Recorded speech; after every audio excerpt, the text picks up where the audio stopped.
the next panel. So give it another 1 minute or 2 minutes off on the little side tables and stuff, and let's all get together. 1 or 2 minutes, please. Get your last coffees and last sauce. Thank you.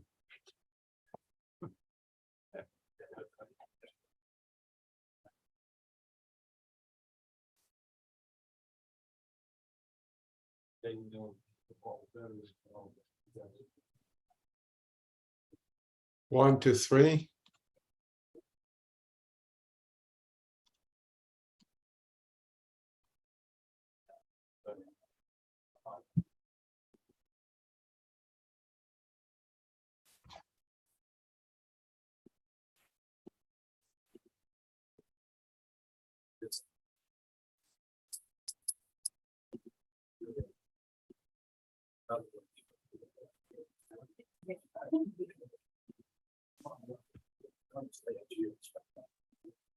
Okay, testing, 1, 2, 3, testing. We can hear you loud and clear. Can you hear us? Yep, thank you very much. Як справи, пан посол? That's Ariel talking to you. Ariel, right? He's right behind you. Right behind you. Nice to meet you, Ariel. Hold on. Now we can hear you. Okay. Hey, Ariel, how are you? Hey, Volodko. So we've got everyone. Yeah, you do. Okay, so I think we're ready to start. Ariel's. Hello to everybody. Sonny?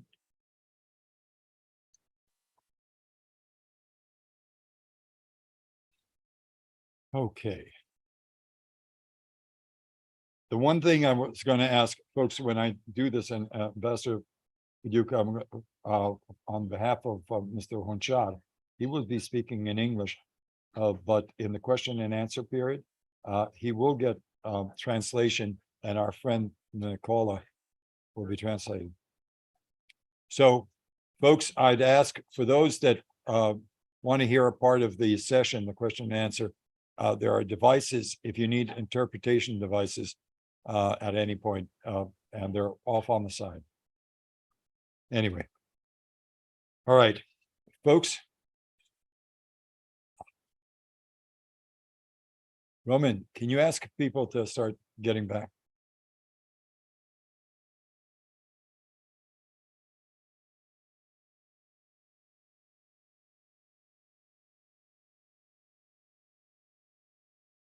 All right, I won't hesitate anymore. Fourth panel discussion session. And do you know what happened to Margarita? Is supposed to, where is Margarita? I got it. Then I got to. I'll be calling right away. What we'll do, we'll double check. Yes. He's one of them behind you. Right. So the one thing I was going to say is that this next panel is as literally as interesting and as important as the previous three, and we have an equally good set of speakers on this one. In effect, I'm going to give it over to Ambassador Roman Popadiuk, who will introduce the panel and the individual panelists. But I wanted to say, on energy security, he's done that for a couple of times for us. I think he's as good a discussion leader as there is. And he's, again, another one of the folks, the best way to introduce him is he's another one of that wonderful stable of senior diplomats, American diplomats, that really it's an honor to have them around. And they literally have helped corral Ukraine through the tough times of the last 30 years. So Pan Roman was the first ambassador we had to Ukraine, and I think he knows better than anybody else the changes that have happened. So, Pan Roman, Ambassador Popadiuk, it's all yours. Please, the energy session. Walter, thank you very much for that kind and very generous introduction. I barely can hear.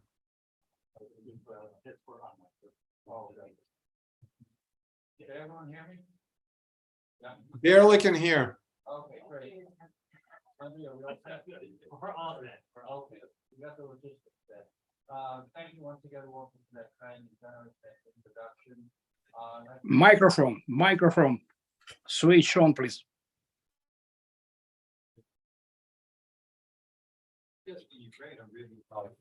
Okay, try it again. Well, I keep thanking Walter. I think that's your ploy, right, Walter? Look, maybe I'll say it a lot louder. Thank you, Walter, for that kind and generous introduction. Before we start today's session, I just want to compliment Walter and everyone who organized this conference. As usual, these conferences are very helpful in spreading the word on Ukraine and helping policymakers make the proper decisions and the proper routes to take in terms of dealing in the bilateral relationship. So my compliments again to everyone involved with this conference. This panel this afternoon deals with energy, a very important subject, not to say that the other subjects preceding and following this panel are not important, but energy is a very key ingredient of any society. You can't do anything without energy. You have your industrial base depends on energy, even your food base, agriculture, etc. depends on energy, travel, transportation obviously depends on energy. And as we get into the subject matter, you can see Ukraine obviously has a lot of energy. If you look at the three sectors, coal, gas, and nuclear, those are the three top energy sectors in Ukraine, or I should say sources for energy in Ukraine. And Ukraine is gifted in terms of other unconventional types of energies, coal bed, methane gas, for example, shale gas. There are two seams of shale gas, Lublin, as well as the Dnieper area. So Ukraine has a lot of energy potential. One of the problems that Ukraine faces is the exploration, continued exploration, as well as the technological problems of exploitation of energy. They need updated technology, and that's something that obviously will have to be looked at very keenly in the wake of the war and the post-war environment to help Ukraine make use of its energy sector. In terms of nuclear energy, Ukraine, possesses the largest nuclear facility in Europe, the Zaporizhzhia one, which is obviously under Russian control now, and poses two problems to Ukraine. Number one is a generation of electricity that's been lost to a great extent, and of course, the potential of a debacle occurring in terms of a nuclear disaster, depending on how the Russians treat that facility. So there are various issues that Ukraine faces in energy, both in terms of exploitation and in terms of dangers in nuclear energy. If you look at the situation since the war started, Ukraine's energy sector has had a worldwide impact. The stopping of oil and gas from Russia flowing into Europe has led to examination of alternative sources of energy, particularly renewable energy sources. And as a matter of fact, right now, beyond renewable energy sources, Europe is looking keenly on upgrading or developing new nuclear facilities for generation of energy. So Ukraine has had an influence, I should say the war in Ukraine has had an influence, particularly in Europe, in terms of looking for different sources of energy outside the fossil fuel sector. Obviously, Ukraine also has suffered dramatically in terms of its own energy needs. If it hadn't been for the warmer weather this past winter, Ukraine could have suffered massively as a result of the energy cutbacks that have taken place. Ukraine has sought to sustain itself by backflows of gas from Europe, which has been very helpful to Ukraine, its own resources in terms of storage. And at the same time, Ukraine, as always, Ukrainians are very resilient and resourceful and always have been able to put together or pace together efforts whenever their energy sources have been hit. And also the international humanitarian community has been very, very helpful. They have shipped in a lot of generators to help Ukraine get through the worst parts of the winter months, as well as now during the current conflict as well. So Ukraine faces issues of sustaining its own energy, developing its own energy, and all this in terms under the conditions of war conditions.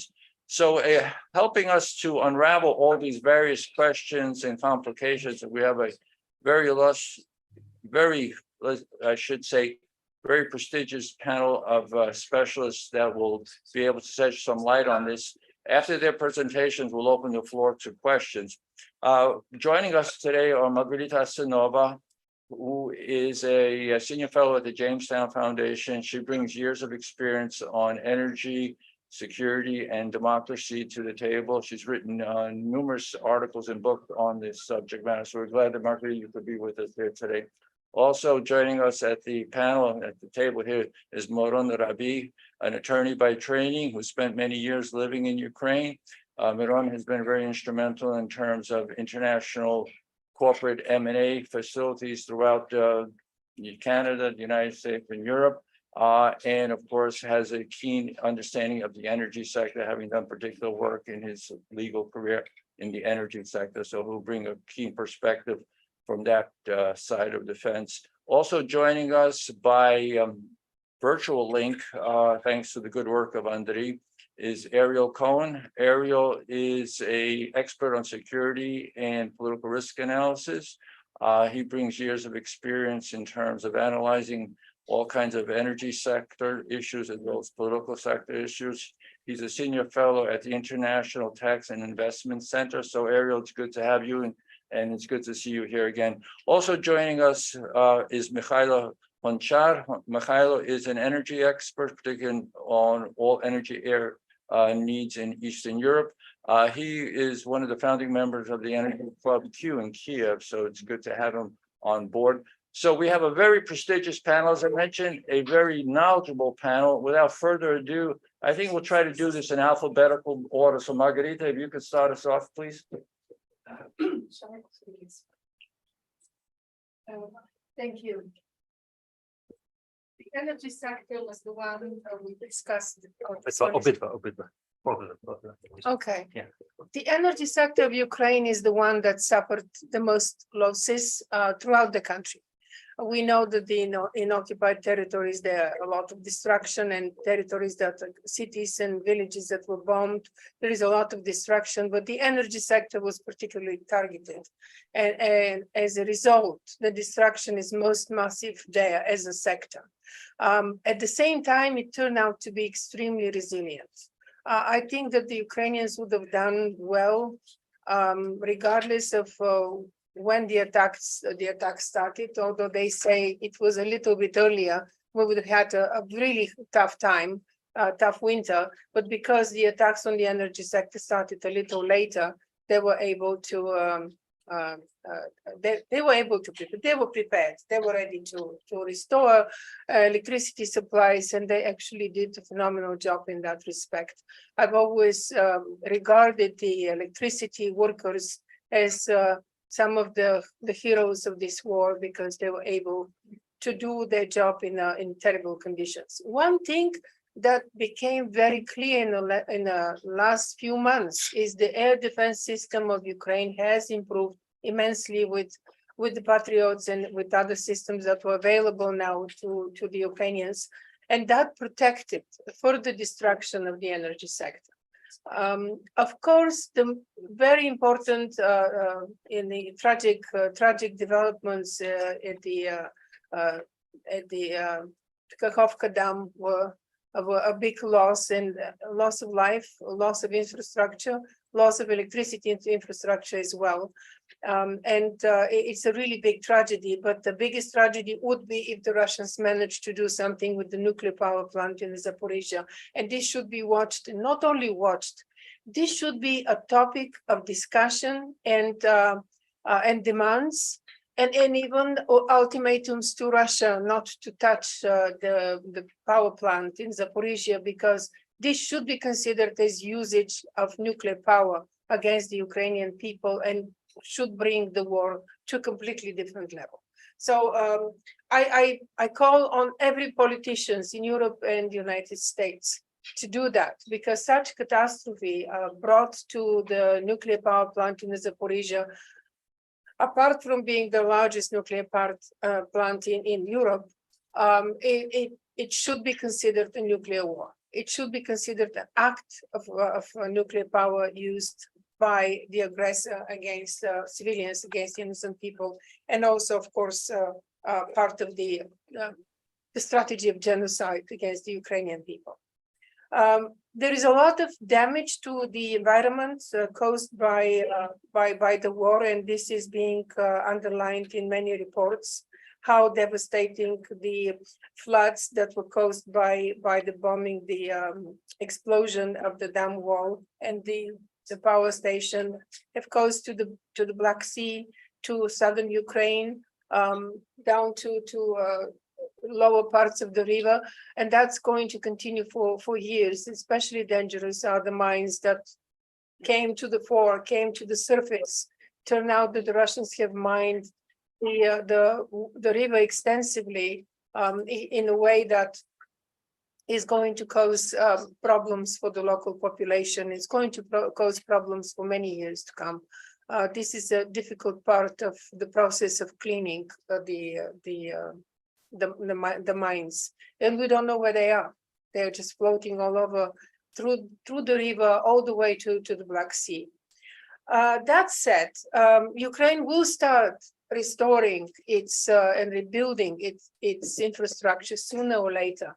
And we've talked in previous forums as well. It is going to be extremely important what kind of peace agreement there will be, what kind of security guarantees there will be for Ukraine, because only sufficient security guarantees are going to bring Western investors who are not going to come if there is a doubt, if there is suspicion, if there is any fear of continuation of this war, or Putin or any other leader picking up in 5 years.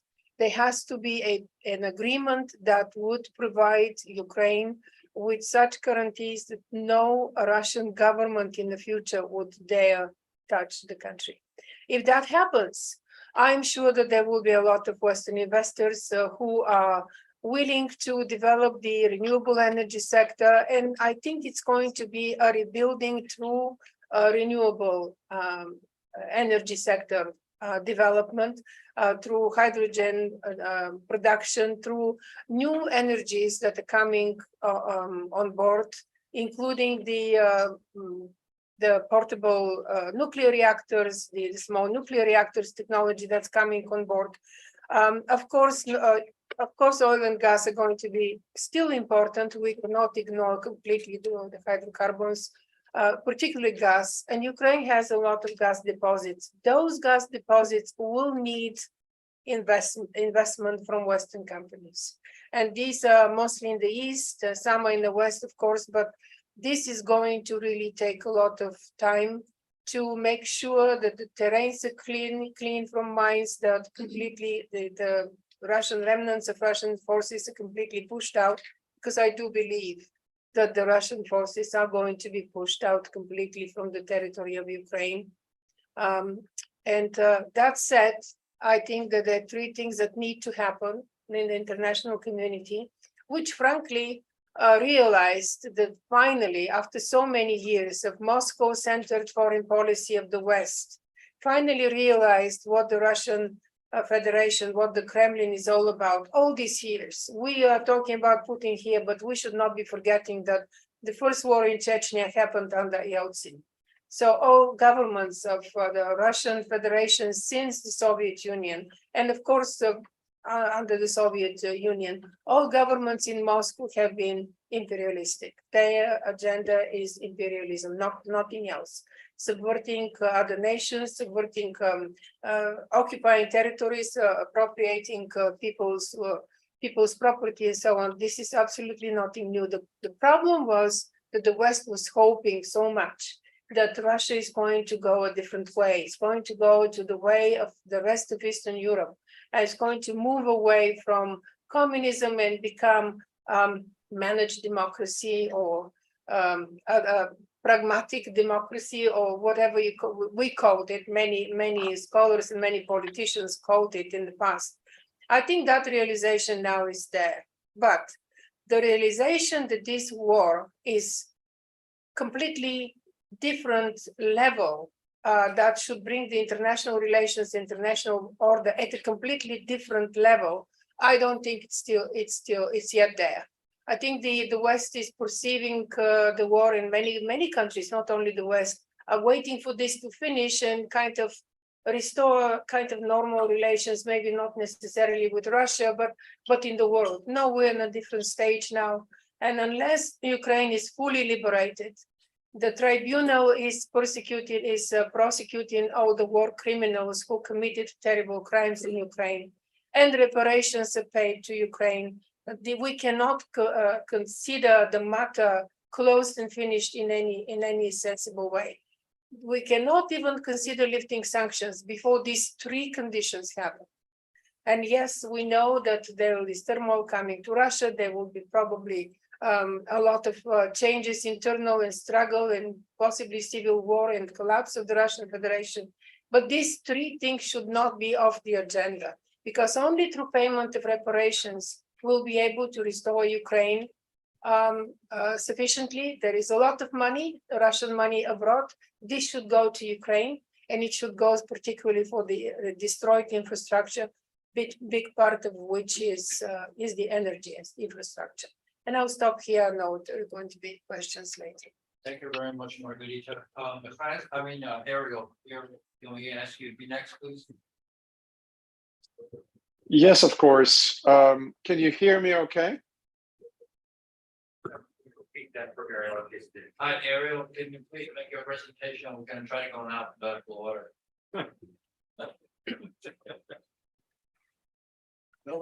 I'm talking. Nobody. Can you hear me? Oh, we switched it. Sorry, hold on. Press the button. Hold on. It's okay. This is okay. Sorry, we had to change to get more volume for everybody. This is the volume 0. Oh, then crank it. Okay. Okay, can you hear me? Yes, sorry. Very good. Well, first of all, I want to thank Pan Zaritsky and Andrij and all the fellow panelists. We've been doing it for a while. Unfortunately, many of us didn't expect we're going to do it in wartime. It breaks my heart to watch what the Moskali are doing to Ukraine, and it breaks my heart to sit and get into the details of the casualties and the damage. This is the biggest war in Europe, at least since the war in Yugoslavia and possibly since World War II. And the responsibility for aggression squarely lies on Moscow.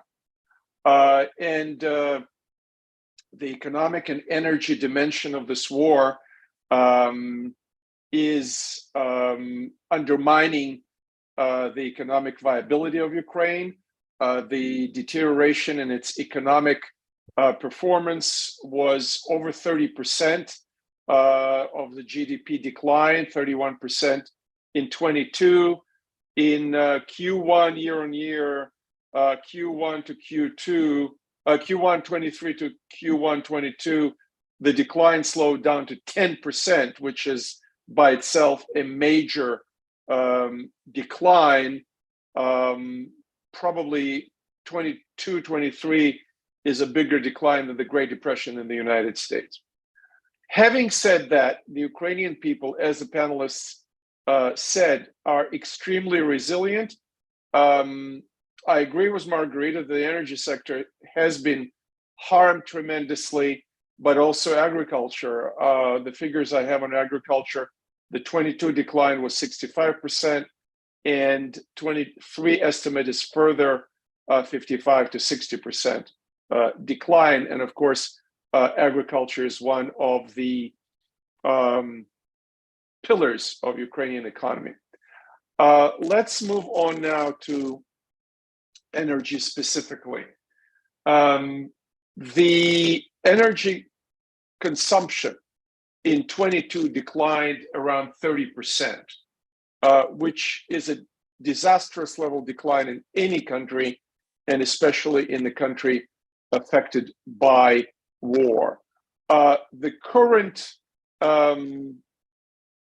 explosion at the Novokakhovka Dam is endangering the Zaporizhia reactors further, but I would say that even before that, Russia placed military units, including artillery, in Zaporizhzhia, and when Ukrainians were shooting to suppress Russian fire, it endangered the reactors. What Russia is doing is actually what it's doing consistently. It's shooting itself in the foot, if not in the head, by undermining its credibility in the nuclear energy sphere, also because they rolled into the Chernobyl area, and also because they're endangering Zaporizhzhia, and that is violating the protocols of the Geneva Convention that require immunity to nuclear reactors. And I would say the US and other members of IAEA need to do all we can to clarify to Russia that this kind of behavior would focus our sanctions on Rosatom, something that didn't happen because we are dependent on Russian uranium for our reactors, but their initiatives in Congress to build up the US nuclear fuel production capabilities, including in the US West, Montana, Wyoming, you name it, and also to friendshore. We can friendshore, meaning we can put nuclear fuel production in Canada, in Europe. A lot of capacity is already in Europe, and also continue our cooperation with South Korea. In that case, Russia will be isolated from the nuclear fuel market as a part of the sanctions, maybe not tomorrow, but definitely in the time horizon of up to 10 years. And Ukraine in the future may become a substitute for Russia in terms of generation of the nuclear fuel. In January 23, the government of Ukraine estimated that nearly 50% of the country's electrical infrastructure has been damaged. 35% of critical facilities of high voltage grid came under fire. 70% were attacked more than once. It is hard to survive under such circumstances, but heroic Ukrainian people are managing. According to calculations of the Ministry of Economy, October 22, the GDP decline actually contributed to the fact that you need less electricity.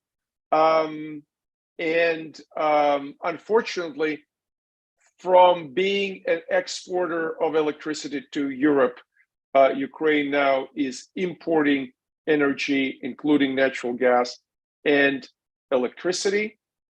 I already mentioned that the GDP decline caused 40% of Ukrainian companies to reduce production, especially in the energy intensive heavy industries. ArcelorMittal and Kryvyi Rih, and we just saw a barbaric attack on Kryvyi Rih. ArcelorMittal is using only 20% or less of its capacity. Zaporizhzhia Steelworks is controlled by Metinvest, producing 79%, almost 80% less steel in December 22 than in December 21. But paradoxically, Ukraine is still allowing Russian gas, 29.4 million cubic meters a day, I believe, probably 29 BCM, to go to Europe. Flows are lower than the start of the winter last season. And the non-gas supplies are coming to Europe, including from the United States, Qatar, Nigeria, Algeria, Oman, you name it. To my surprise, Europe did better than expected, replacing the Russian gas. And let me venture a guess. Until Ukraine gets full ironclad security guarantees from us, from the West, hopefully a NATO membership, as Steve Blank suggested before. And until such time that it's clear that it's not a ceasefire that Ukraine is signing with Russia, but a full peace treaty that we guarantee, I hope very much that any kind of Russian gas supply to Europe will not happen. Any increase of gas supply, of course, they're still supplying some amount of gas. Now, in terms of rebuilding the energy infrastructure, this will be the opportunity to not only provide 1,000 small transformers, a bunch of bigger transformers to Ukraine as an emergency assistance, but rethink and rebuild, reconfigure the Ukrainian energy system, allow Ukrainian gas industry not to be exclusively controlled by the state. I'm feeling like a broken record.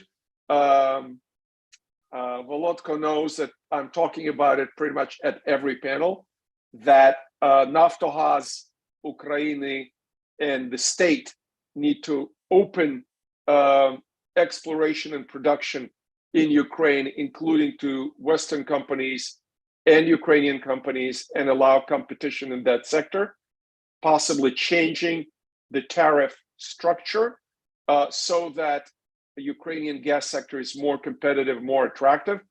Of course, due to Europe imposing now essentially a carbon tax on all imports of industrial production, Ukraine needs to think about what percentage of non-carbon energy is going to be generated in Ukraine. Nuclear and renewables, especially solar and wind. So in the short term, Ukraine needs to attract support to restore critical infrastructure, including from grants from the West, but in the same time to work with Western economic policy experts to develop a plan to rebuild its energy infrastructure after the war, and keeping in mind that Ukraine has the capacity to become a European energy powerhouse, and with that amazing successful transition to the European electricity standard that happened with the Russian invasion simultaneously and was executed amazingly under fire, Ukraine can become a massive European power generator in renewables and in gas, but also use its tremendous natural gas storage facilities as the main European gas storage. It's 4 times bigger than anything Germany has. Furthermore, as we are continuing in the 21st century energy transition to renewables and to electric vehicles, Ukraine has lithium, cobalt, titanium, and other strategic minerals, and can become an exporter to Europe. For that, we need peace, and we need investment, we need transparency, we need to clamp down on corruption, and President Zelensky says that it has a cost, but President Zelensky, please recognize in the end that cost will boost your standing and your image in Ukraine, as well as Ukrainian attractiveness to foreign investment. Private companies, of course, would prefer seeing Ukraine more transparent, less regulated, and corruption under control. For that, we need to remove the current, after the war, to remove the current natural gas export ban. That will attract the upstream investors. So if you develop your gas, you'll have a choice of selling it in Ukraine or outside of Ukraine. Reform subsidies to prioritize lower tariffs for lower income households, but competitive tariffs for industry and higher income households. Provide a predictable fiscal framework reverting to pre-September 22 levels, and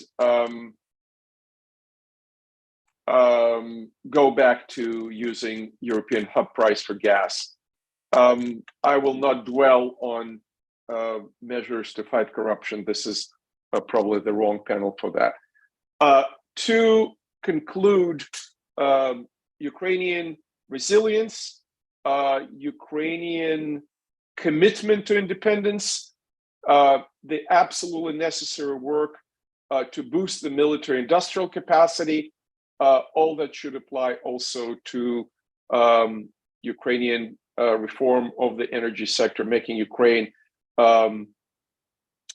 making energy in Ukraine abundant to its industrial and domestic consumers, making the sector well managed. And by the way, it's quite possible. I was doing some consulting work on Ukrainian tariffs, and in the resilience of the grid before the war, it was 10 times worse than Poland. And Poland was 10 times worse than Holland or Germany 30 years ago, but now it's very close, maybe twice, only twice as bad as Germany. So there's a long way to go that for sure Ukraine can be where Poland is today in terms of resiliency and reliability of its grid, in terms of capacity to produce gas. And as we all hope the Crimea, my birthplace, is liberated, return to the offshore Crimea gas fields that Ukraine started to develop before 2014. I'll stop here. Thank you very much. Slava Ukraini.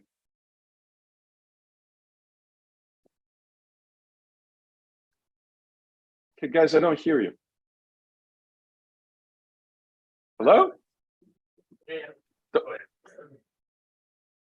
You can speak. Ariel, thank you very much for that presentation. Our next speaker is Mykhailo from Chad. Mykhailo, are you ready? I'm here. Please. Mr. Chairman, thank you so much. Hello to everybody once more. Dear ladies and gentlemen, let me speak about current situation and our needs for next upcoming winter season, and not only. Before talking about our needs, let me briefly describe the damage caused by Russian aggression and what damages of Ukraine's energy sector. In total, approximately 8,000 missiles of various classes attacked both military and civilian targets in Ukraine. 8,000. To compare, during Iraq campaign, as I remember, United States Army utilized approximately 400 missiles in total. From September 11, 2022 to March 21, 2023, 948 missiles targeted critical energy infrastructure facilities. Of these, 265 missiles hit large energy facilities, basic electrical substations, oil depots, 2 refineries, etc. The Iranian unmanned aerial vehicles, Shahid, were also used. They were mostly intercepted, of course, approximately 85% of interception, but some also caused damages too. Generating capacities in the United Energy System of Ukraine decreased by 61%, 61% less. Almost all main high voltage lines of 750 kilovolts were destroyed. 41 out of 94 important high voltage transformer substations were damaged too. More than half of these 41 substations have been damaged more than once, making their repair and restoration absolutely impossible. 28 oil depots were destroyed in almost all regions of Ukraine. The Kremenchuk refinery and the Shebelinsky refinery were damaged too. The infrastructure of gas sector was also affected. In the east and south of Ukraine, 27 kilometers of the main gas pipelines were destroyed.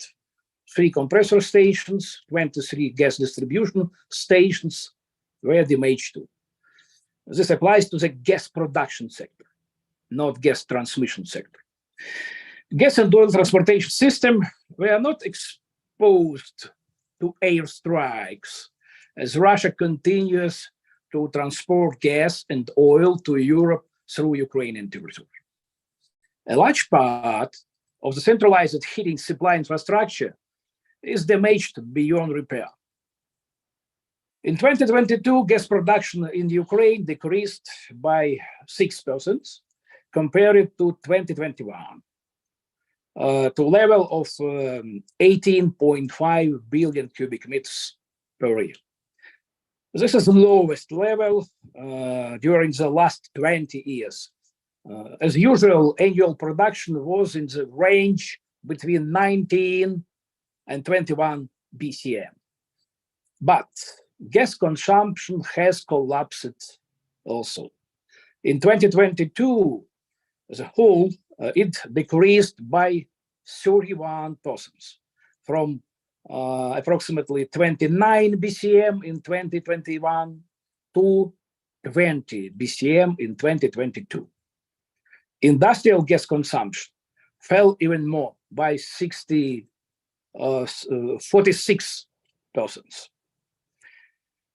For compare, 10 years ago, Ukraine consumed more than 50 BCM annually. 20 years ago, more than 75 BCM per year.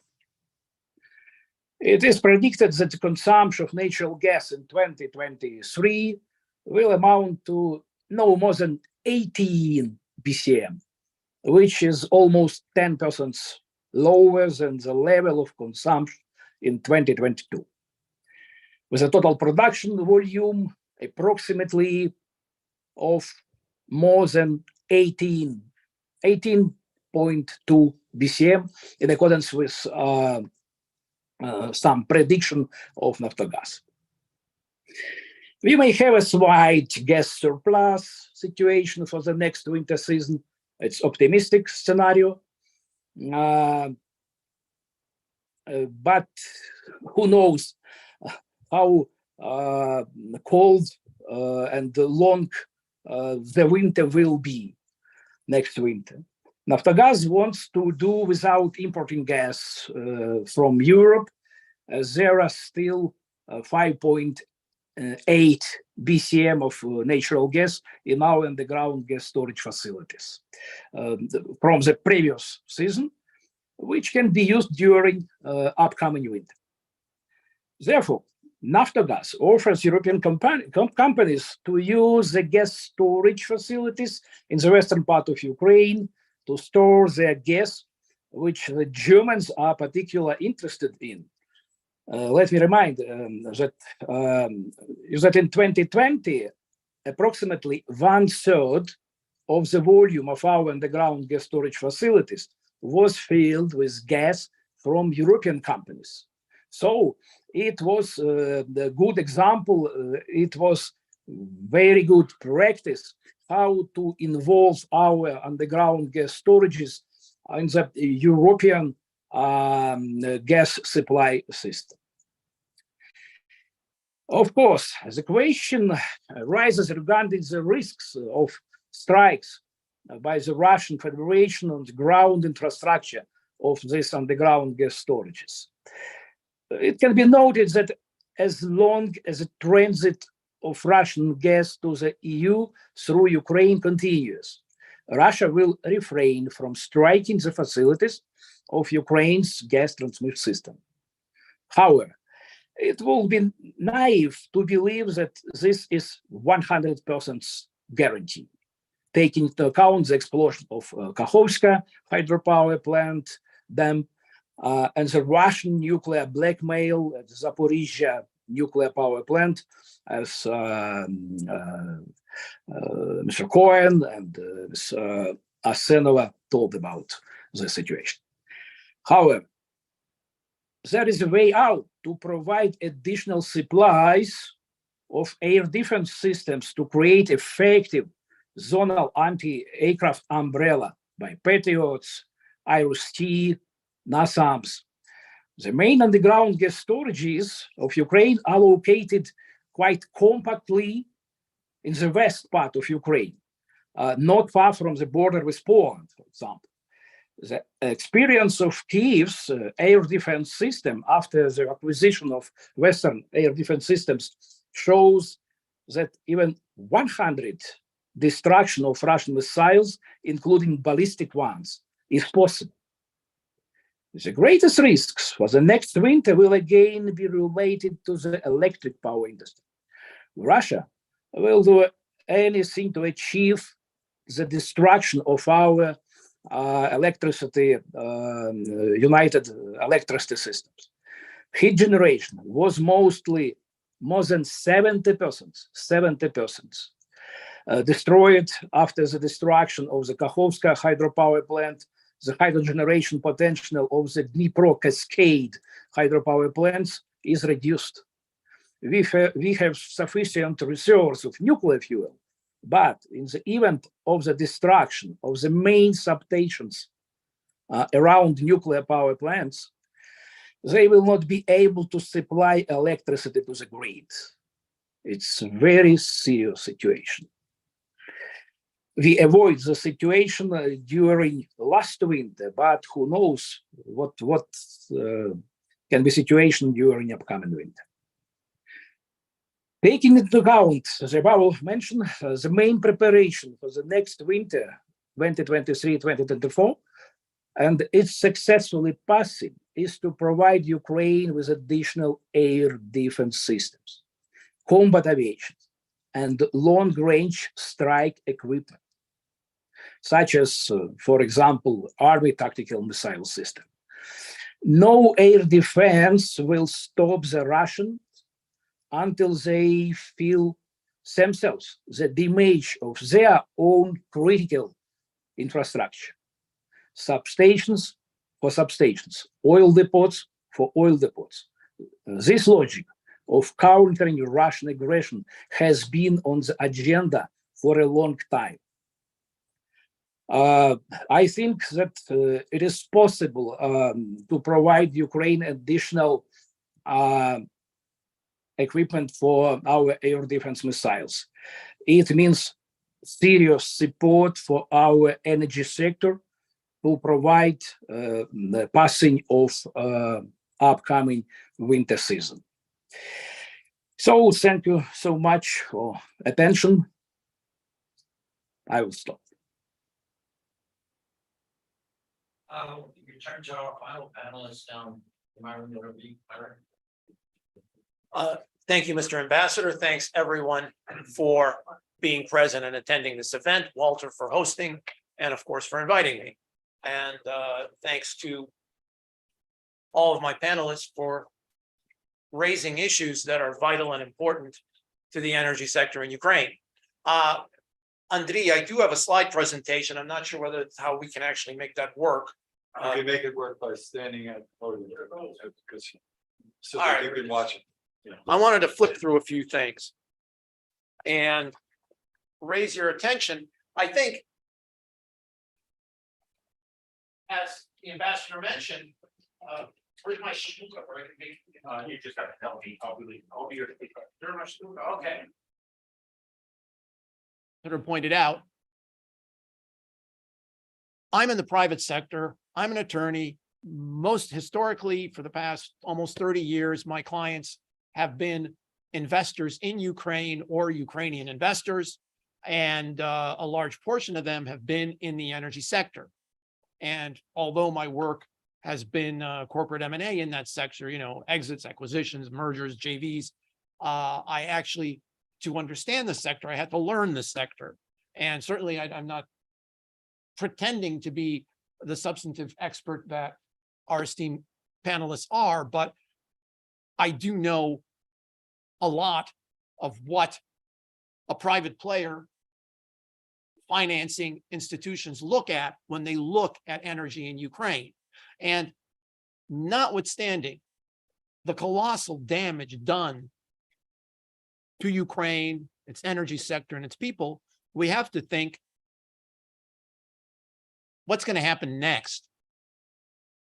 And I think we've had an excellent presentation of the damage done and the immediate needs for the energy sector in Ukraine now, and the threats that still remain with Kakhovka and Zaporizhzhia.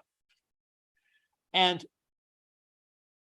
rather than dwelling on that, I think for purposes of this panel, what I wanted to focus on, what's next?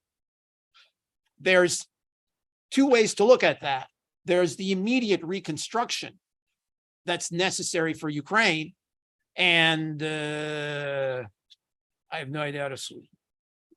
And, we have figures. If I could flip through it, I would. You got to give me the shtiftik, Chasana, Pane Andriju. It just doesn't work. It doesn't work the other way. Otherwise, I can't flip through the presentation. And I can't tell you page whatever because I don't have it listed.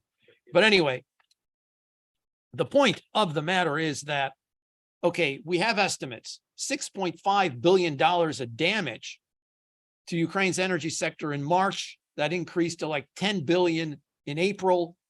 The United Nations Development Program estimates that at least 1.2 billion is needed for emergency repairs. That's a hell of a lot of money to put in. And these are immediate needs. But again, what I'd like to focus on is where are we going to be after the war? Because it ends somehow. And Ukraine has to position itself not only for reconstruction, but also for growth. And importantly for this panel and the experts present here and advisors is what will be the United States' role going forward. Because the US is at the forefront of providing military and immediate aid to Ukraine now. Once the war ends, the US will be providing further assistance to Ukraine to redevelop. But from the view of the financing institutions, in fact, I was just talking with an IFI before we came here. And had a very interesting discussion of where we want to position ourselves as a government and in vis-a-vis private investment in Ukraine. And their concern is once the war's over, the Germans, the Turks, the Chinese, the Poles are going to jump in there because they're familiar with the territory, and American investors are going to be out because there's always a step behind. Wow. Oh, this is much better. Thank you. You're like a little Regain control of your life. wow, that's like a genius move. Thank you. But where are they going to be? Are we going to be a step behind? Because we have been in many, many years in the energy sector in particular. And part of what I want to convey today is what are we looking at? Where could the United States fit? Now, main issues on the screen, okay, we have the rebuilding. We have to increase supply because after the war, everybody mentioned capacity has fallen. But after the war, when you start rebuilding, when the main infrastructure starts working, when people are building housing and increasing production, energy needs will increase. And then we're going to have a greater deficit than we do now. And we've been fortunate to balance what we have now simply because A, support, B, the needs have fallen. But if you hope, maybe not for a boom, but an increase, you're going to have a growing energy deficit again. That needs to be covered. And that requires increasing capacity. And where you get the money? There's US IFIs, there's the IFC, there's the Development Finance Corporation, there's the World Bank, there's the EBRD, the European Bank, lots of IFIs. But if you look at EBRD, IFC, DFC, for example, they want to partner with the private sector. They're not going to provide money unless there's a private partner in there. And it can't always be DTEC and RCG and Akhmetov and Pinchuk and all the oligarchs. There has to be somebody else coming in. And how do we entice them to come? So that has to do with integration into Europe. And as Ariel mentioned, once the war is over, Ukraine has to be able to export gas. Whether it does or not is irrelevant, but the capacity, the opportunity to do that is important. Otherwise, you're not going to have anybody investing privately in the upstream oil and gas sector. Zero. Because of the price disparity between Ukrainian supply and pricing and European supply and pricing. You have to be able to export, period. Secondly, as Ariel mentioned, and I'm mentioning, what is the increased role of the state has always been a problem. Naftahaz produces 75 to 85%, 80% of gas production in Ukraine. It hasn't traditionally let up control. What it has done is ask private players to come in production enhancement contracts, which is simply saying, we want you to help us develop our resources. We don't want to pay you, but whatever you develop, we'll give you a chunk of that money. That's a production enhancement contract. It's just a different way of paying a contractor. That's not a private investor. And of the energy sphere, the rest is dominated by oligarchs, which may or may not be a bad thing, but they are not keen to joint venture with private investors, as Naftahaz also is not keen to do so. So we have to think how, strategically, how Ukraine wants to bring in the money. Does it want to create, issue bonds, privatize a little bit, open the market, float some shares, or are we waiting for Goldman Sachs and Morgan Stanley and BlackRock to come in with their investment funds and cherry pick what is worthwhile to invest in? It's things we have to think about. So flippant, and last point, reform. Because all those problems that Ariel has mentioned and we've been mentioning year after year after year, the problems with the pre-war problems have not gone away. We have to fix them going forward. So briefly, the energy sector in the war, pre-war, natural gas, 33%, coal, 30%, nuclear, 21%, electricity, 16%. And the last thing on the bottom is the energy deficit, 35% before the war. And as we have been speaking a lot about the electricity, this is not, I'm flipping here, that's not flipping. Oh, it is, it's going slower. Ah. We're just following along with you. Just tell us what page you're on. I'm not moving it? No, you're not. I'm just moving it for my own entertainment. Oh, okay. Well, I can go with that slide. That's fine. Let me find that slide. Where did I put it? Number four. Right? 1, 2.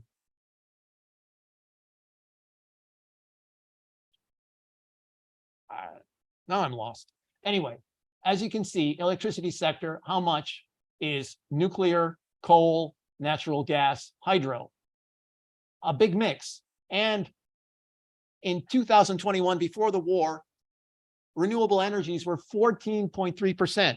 Huge growth compared to 2009 when they were just 3%. Western investment because of the very favorable green tariffs in Ukraine vis-a-vis Europe. Will that be sustainable going forward? We don't know. because one of the problems we had in renewable energy was the deficit. The single buyer of energy in Ukraine has to pay out. You have more renewable energy. That means you have more of the tariff you have to pay out. And it wasn't paying its bills. And all the renewable sector was in arms before the war saying, what the hell? We have these tariffs, nobody's paying me. Though it was a huge problem before the war. It's going to be a huge problem after the war. It's still a problem. The single buyer is still behind in its payments. So after the war, when we have renewables coming back, are the tariffs sustainable? If they're not sustainable, will Europe be interested in further investing and jumping into the game if the upside from its investment in renewables is not as intensive as it was before the war? In 2020, we were supposed to introduce green auctions to level the playing field and to take the pressure off the guaranteed buyer and the tariffs and to slowly move into a more European system of auctions. That was delayed year after year because everybody was afraid that was just going to kill the market. What are we going to do afterwards? Something to think about, a policy issue we have to think about. Moving on. Export of electricity. Now, it was a big positive before the war, right before the war, we integrated into the European electricity grid fully. And that allowed for a few months a greater export of electricity into Europe, not just for DTEC through Moldova, but generally. And of course, it stopped in 2022.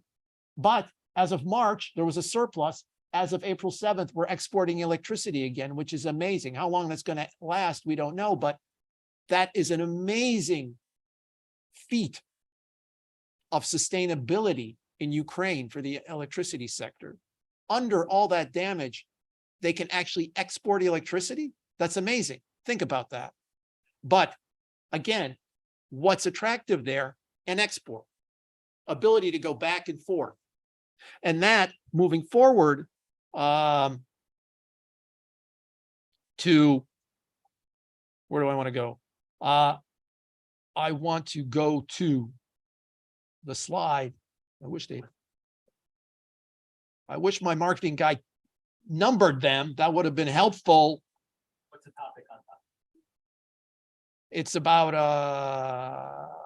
okay, I went through hydrocarbons. So, on the bottom, Naftahaz still produced about 70 to 80% of total production. Gas production in 2020, 70% of total consumption was domestic. The remaining 30% was import, but most of that is directed to industrials because the Ukrainian energy gas production market is focused on the domestic consumer. And in the industrial consumer, which has a different pricing, that requires a lot of import to make up that difference. So how do we deal with that import? Will Ukraine develop, bearing in mind the problems with the state and pricing? It can only develop if we move and allow exports, and that Naftahaz and the oligarchs allow private players in the market. Now, if you go to the next slide, that's okay. I'm not making it easy. We're talking about transmission. Now, people have been complaining that Ukraine keeps transmitting gas, but it has to. It's honoring its contracts. Despite the war, in spite of Russia, it is honoring its contracts. It is a dependable player. The other question is, after the war, it makes a lot of money from gas transit. It's been making less and less and less. Are we going to continue to transit gas through Russian gas through Europe? Will Russia allow other gas to come into the pipeline from Kazakhstan, Turkmenistan, other sources? That has been blocked. if Russia can unblock that, you can diversify Europe's energy supply through the Ukrainian transmission network if it's not all Russian gas coming through. And bearing in mind that the amount of Russian gas has been diminished, if Russia would only allow the other pipelines to work, that capacity of the Ukrainian gas transmission network could increase back to what it had if other dependable sources would be allowed to come in into the gas mix. So that would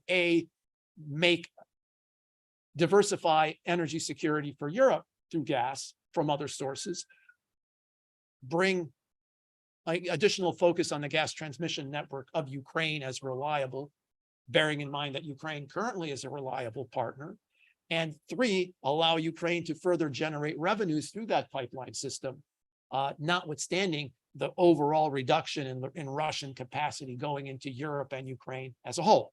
Because as you know, Ukraine has not imported Russian gas since 2020, before the war, 2019. It's been re-exporting gas, it's been buying Russian gas through Europe, but that element of consumption fell away. But if we look at the gas transmission network as just a source, it doesn't all have to be Russian gas coming in. So for Shell, who has a production facility in Kazakhstan and wants to export its resources to Europe, it hasn't been able to do that because it was blocked by Russia.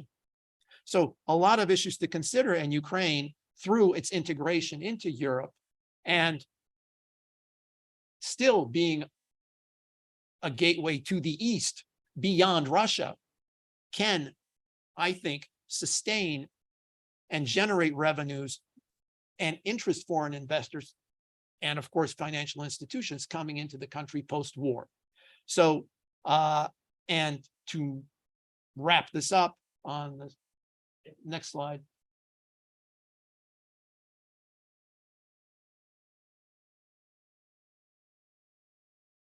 Yeah, no, it's it.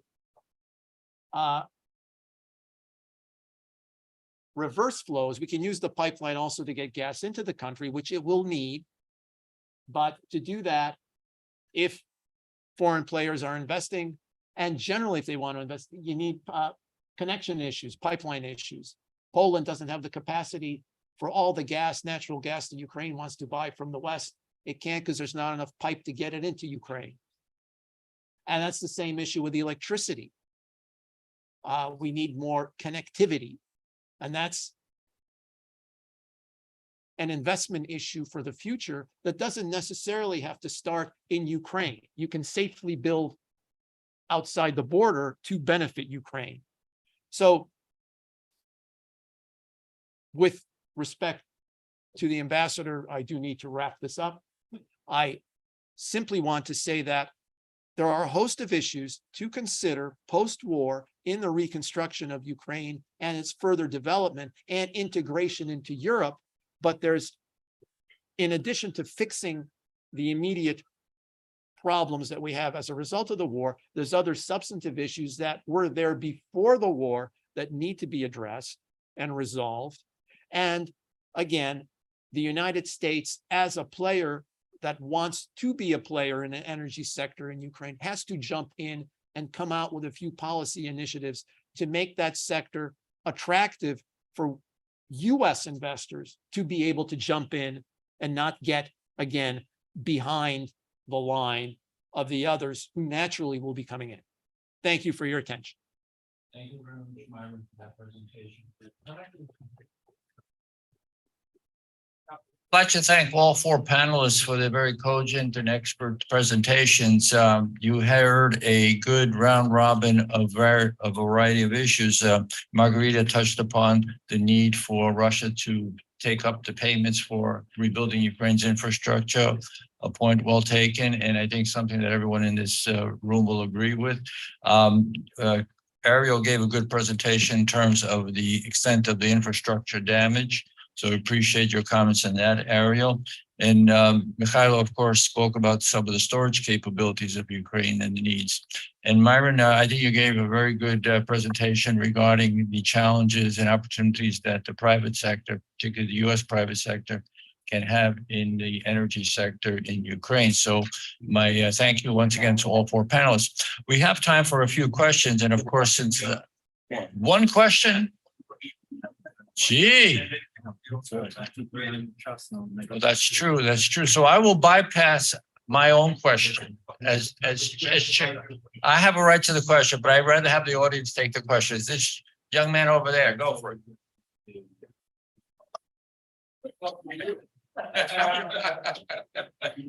Yeah, it was interesting to see how Europe has managed its energy shortages during the war, during last winter.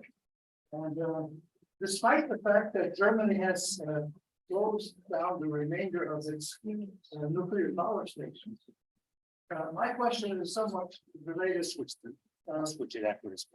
for Ariel and for Myron. Who was really responsible for the destruction of Nord Stream 2 or exposure on Nord Stream 2? And second, if the war ever ends, what are the chances of it ever being reconstructed? Відбудований після Аріал Майрон. Я хочу щось сказати. Я не знаю хто. Я це не зробив. Але Chances are virtually nil. I think it's virtually nil. Ariel, you want to comment? Yeah, I want to say about that. The articles that we saw recently in the media, that it was Ukrainian organized operation, they're based on one single source in Ukraine giving that information. On top of that, the source is not tested. It was apparently a newer source that was giving that information. And nobody knows what the interests are behind this data or not. I will tell you what a experienced naval officer told us immediately after the explosion. He said it also during an event of Jamestown. He explained to the Russian unit of submarine unit that is designed of small submarines for subversion, for they call it for emergency operations, but it's actually subversion. I will remind everyone that the cables were cut, Norway's cables were cut under the Baltic Sea 2 years before the explosion of Nord Stream 2. Absolutely unexplainable who would do that. But our analyst, former naval officer of Ukraine, presented graphs and evidence and also pointed out that these units have been in the area 4 months before the explosion. The other thing I would say, who had interest to blow up Nord Stream 2 and half of Nord Stream 1? They were not delivering any gas to Europe anymore. Everything was down to zero. So why would Ukraine do this operation when there was no effect practically of stopping gas supply to Europe? And the other question is, why didn't Russia repair this pipeline when it could? Now it's been almost a year since the explosion. The pipeline is completely corroded, and I don't think it's repairable. It's not possible to repair. These are 3 pipelines. Each of them is 27.5 BCM of gas, and Russia simply doesn't need it anymore. This was the point. They will probably at some point try in the future to use the remaining string of 27.5. But let me tell you how much gas Europe is importing from Russia at the moment. Under 500 million cubic meters per week, which is 2 billion per month, which is 24 billion per year maximum, which goes mostly to Hungary, which goes through Turk Stream to Serbia, and some of it is to Moldova, and most of it to Belarus. This is all that is coming to Europe at the moment, under 24 BCM, compared to 160, 180 billion cubic meters that Russia was supplying in the past. It was an absolutely remarkable replacement of gas supply. Can we talk about Nord Stream, please? From Norway, they can increase the production. Can we talk about Nord Stream? Such as Qatar. Chairman, can we talk about Nord Stream? That was a question about Nord Stream. And mostly from the United States, which managed to replace 80% of 50% of Russian delivered gas from the past. Walter, I think that concludes our panel, so I think we're ready for grading. Did Ariel have something to do? Ariel, did you want to say something? Yeah, I said that I said in an article published soon after the explosion that at the time of the explosion, Russia tried to intimidate Europe and signal that Europe would be in a disastrous situation in terms of its energy supply.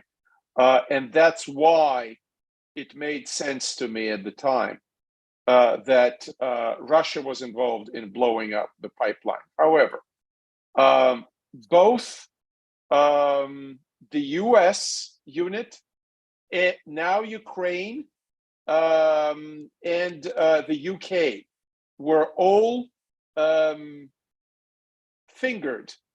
pointed to in a series of complex and sophisticated information operations. So we're moving from the energy battlefield to information operations battlefield, and that will probably that would require a separate panel. There was a comment from Ukraine today that there was a leak that General Zaluzhny was somehow involved in that operation against the Russian pipeline, and the questioner, the former Rada member Borislav Bereza, asked who leaked it from Kyiv and what was their interest in trying to frame General Zaluzhny by connecting him to this operation. So I'll leave it at that. It's still pretty murky. We will eventually know it. It may take several years. Okay, thank you, everybody. Okay, grading time. Let me add two phrases concerning Nord Stream. As you know, maybe you know that Russian streams were in the center of my attention during a long time. Of course, it's absolutely absurd version concerning Ukrainian shadow. Please take in consideration perfect article which was made by James Sher approximately 1 month ago, and some YouTube channel interview by Vladimir Milov, who is famous from Russian positioner, and he was a deputy minister of energy of Russian Federation many years ago. So both authors described how Russian special units implemented this sabotage. Okay. No question after these articles. Okay. All right. Believe me. Great. Thank you, Mykhailo. I think we're going to need to do the grading now because we're running out of time. And just each one of them give very quickly, just give grade. that's what I'm saying. Yeah, we need to do the grading. So can I call on, we'll go in alphabetical order again. Go to Mario. Margarita, can we start with you? Yes, I think in terms of performance of the energy system in such incredibly difficult conditions, I would give it the highest grade, regardless of the destruction, regardless of the damage, regardless of the reduced consumption of energy and all the problems that we know or have to be fixed in the future. But if we have to grade the people's performance, I would say the highest one. Oh, very good. Very good. Thank you, Margarita. Ariel? I would give Ukraine in terms of the energy infrastructure maintenance under fire an A. And in terms of the reforms, I would give it a B because this is no time for reforms. We need to take a pause, fight the war, win the war, but then do the reforms. And I will be as harsh a grader. Walter knows I'm a pretty harsh grader when it comes to energy and econ, but we have to take a break now. We have to suspend all this process. And in terms of the emergency functioning, emergency operations and resilience, I think everybody would agree with me that Ukraine deserves a very high grade. Thank you, Ariel. Mykhailo? Very briefly. More strong military support of Ukraine means more resilience of our energy system during upcoming months and winter. This is first of all. Of course, I agree with excellent presentation of Mr. Rabij. Step by step, we will move towards to reform of our energy sector. But now we need more and more military support. Thank you for your strong solidarity, for support for my country. Thank you, Mykhailo. Myron? Well, I think we'll give, all the judges will give Ukraine's reconstruction and current sustainability efforts an A, because they are quite outstanding. AA plus, no doubt. It's amazing what the country and the people can do. On reform, I agree with Ariel. Actually, I'm more harsh. Ukraine's reforms prior to that were, B minus. But I would give Europe a C in terms of thinking about the future. And I think when we put out a report card on energy, we can't just judge Ukraine. We have to judge those countries around it. And that's why I would give Europe a C, because on the issues I tried to raise, they haven't thought about it yet. All right. Okay. And Ukraine is already planning rebuilding of the plan. Yeah, that's right. That's right. And then down, Okay. which is admirable. And Walter, as the chairman, I have the privilege of the last word. I think that those are all very good comments by the panelists. Given the war situation under which Ukraine is operating and the resilience of the people have shown in terms of maintaining the grid and energy structure, I have to give Ukraine an A. Yeah. Thank you.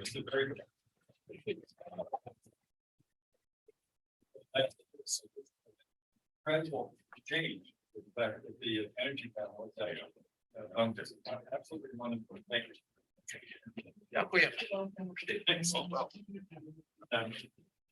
I know, Melinda, that you're ready. I'm just going to introduce you. I'm going to ask everybody to get. Nice to see you. Not just Thank you. Oh, thank you. Duke, thanks again. As I said, not one of these panels has failed yet. In fact, each has been set in the ages. And I want to thank this panel because you can't. I don't think you can get four better experts on Ukrainian energy than the four that you've heard, led by a very good discussion leader, Ambassador Popadiuk. But it's funny because the next two are going to be equally impressive, and I'm just very grateful. I'm going to introduce only the moderator. I know she's going to be able to run it off on her own. I've seen her do marvelous work both in Ukraine and in the States. My friend Melinda Haring, and she's going to be dealing with something very, very important for us as well. It's called social cohesion.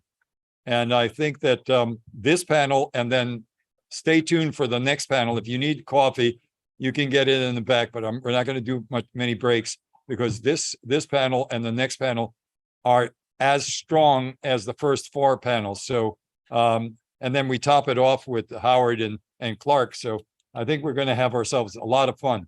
Okay, Melinda, are you ready? I know it. She's loaded for bear. Okay, good. Thank you.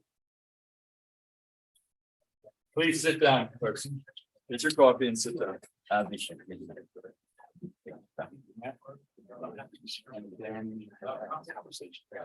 Good afternoon. It's great to be back here for the annual report card. I look forward to this event every year. I'm so glad to have such a fantastic panel. And my favorite Ukraine analyst is on the screen in hopefully just a minute. We're joined by Yevhen Hlibovytsky in Kiev, Ukraine. And he is with Promova, which is a consulting firm. I'm looking forward to seeing his face. While we grab him, I will be glad to introduce my panelists. All the way to my left is Kateryna Shynkaruk, who's a senior lecturer at Texas A&M, which is in DC. And she's a discussion partner of Yevhen. So they're going to be bouncing back and forth and correcting each other's mistakes, I've been told. Next up is Lada Kolomiyets, who's a visiting professor at Dartmouth College and an expert on the Ukrainian language. It has written 3 fabulous books. And then finally, I have Dr. Mark Thomas, who's a professor of history at LaSalle University and a DoD expert. And we'll make sure we get all the military points correct. I'm Melinda Haring. I'm with Razum for Ukraine and the Atlantic Council, and delighted to have such a big Razum presence here today. So our discussion is, what does Ukraine look like after the war ends? Walter, thank you for having me. Thank you to Andrij for making this possible.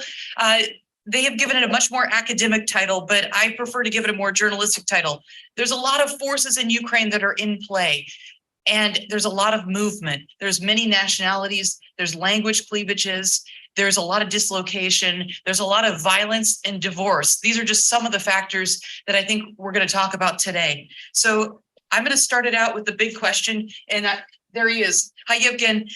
So let me ask the big obvious question, and you kick us off. Ukraine is a big European country. It's diverse both religiously and ethnically. In the past, we've seen political cleavages between the East and the South and the West. So how is the war shaping or reshaping Ukrainian identity with millions of Ukrainians being displaced? What do you expect Ukraine to look like after the war ends? Look into your crystal ball and then say something about the social contract. How is that changing as well? And I'll give you 2 minutes because I'm feeling generous. Go ahead. All right. I'm not in Kiev. I'm halfway between the Polish border and Lviv, somewhere in the woods. I was held up at the checkpoint, so I didn't make it to my office. But I hope the internet coverage in Ukraine is as strong as our resilience altogether, so you can hear me. You sound great. I don't think the war has changed much. What I think the war has done, it has tremendously catalyzed the processes that were already there. And when we're talking about the social cohesion, I think Ukraine was in cohesion before. It's just that Ukraine operated 2 operational systems at the same time. One was with the independent Ukraine, the other was with the post-Soviet Ukraine. And the post-Soviet Ukraine is basically no more. It has basically ended, it's dissolved. And when we're talking about the independent Ukraine, its identity is much more understandable in North American terms than in European terms. It's civic rather than ethnic.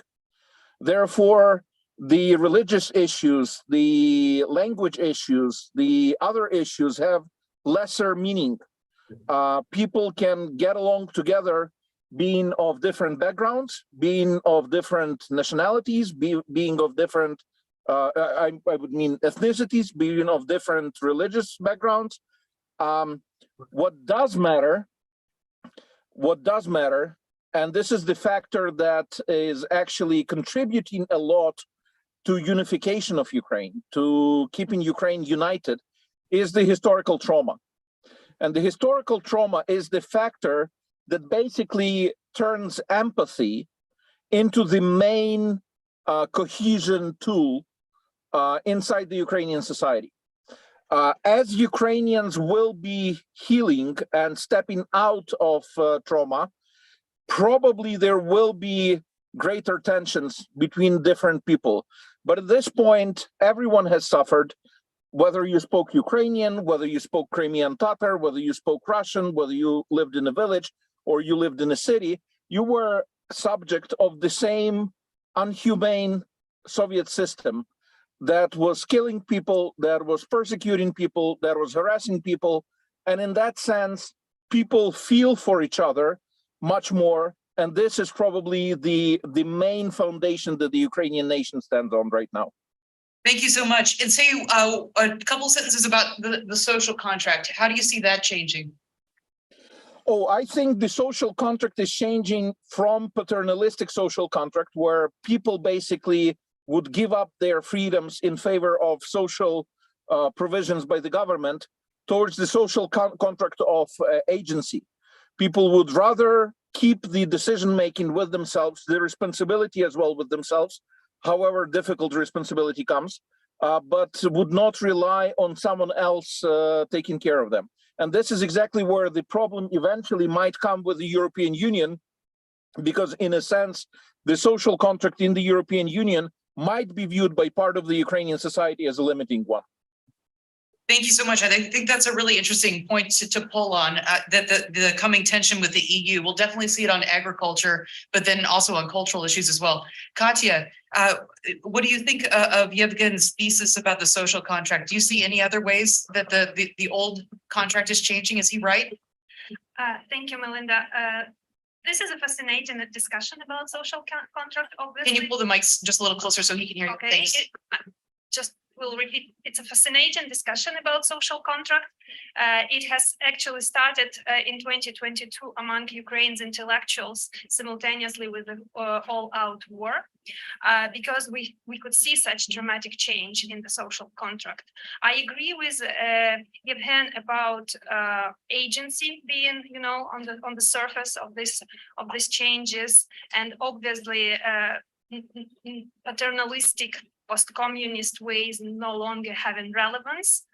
I would just add a couple of points on top of that. Please. Is that, we could see the beginnings of those tendencies during the Orange Revolution and the Revolution of Dignity, and this trend has just solidified of society stepping up where the state has been weak or non-existent.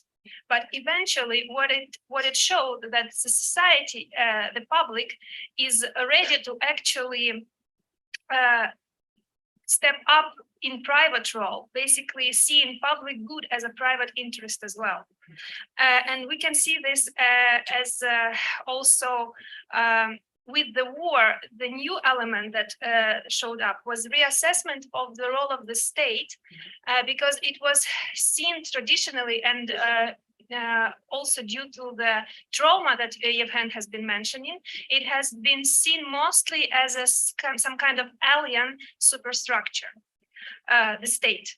But in 2022, the opinion polls showed 51% of Ukrainians seeing the value in the state and assessing it positively, as opposed to only 8% in 2021.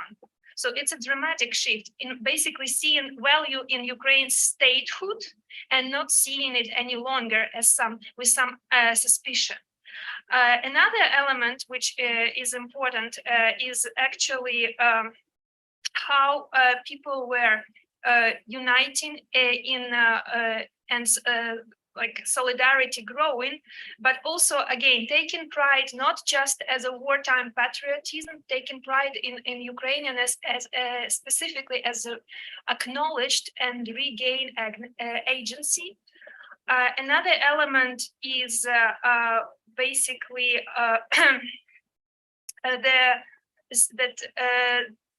the country's move was assessed in 2022 prior to the full scale invasion by 67% as negative, and this curve completely overturned.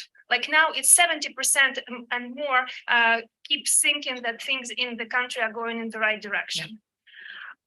On top of that, I will add the involvement in this, it's no longer a public cause, it's actually private cause, the state survival. So it manifests through donations, it manifests through volunteering. The Ukrainians have donated billions of dollars over 2022 to different volunteer and charity funds. For instance, the Come Back Alive Foundation, one of the major ones in Ukraine, has reported that it had received over $1.5 billion in 2022, but from more than 2 million donors, 2 million individual donations. So this has also been, a trend. Obviously, we will see challenges after the war ends with maintaining this unity, and we see in the society structure changing with, internally displaced people over 6 million, people abroad over 8 million, and war veterans and their families over 3 million.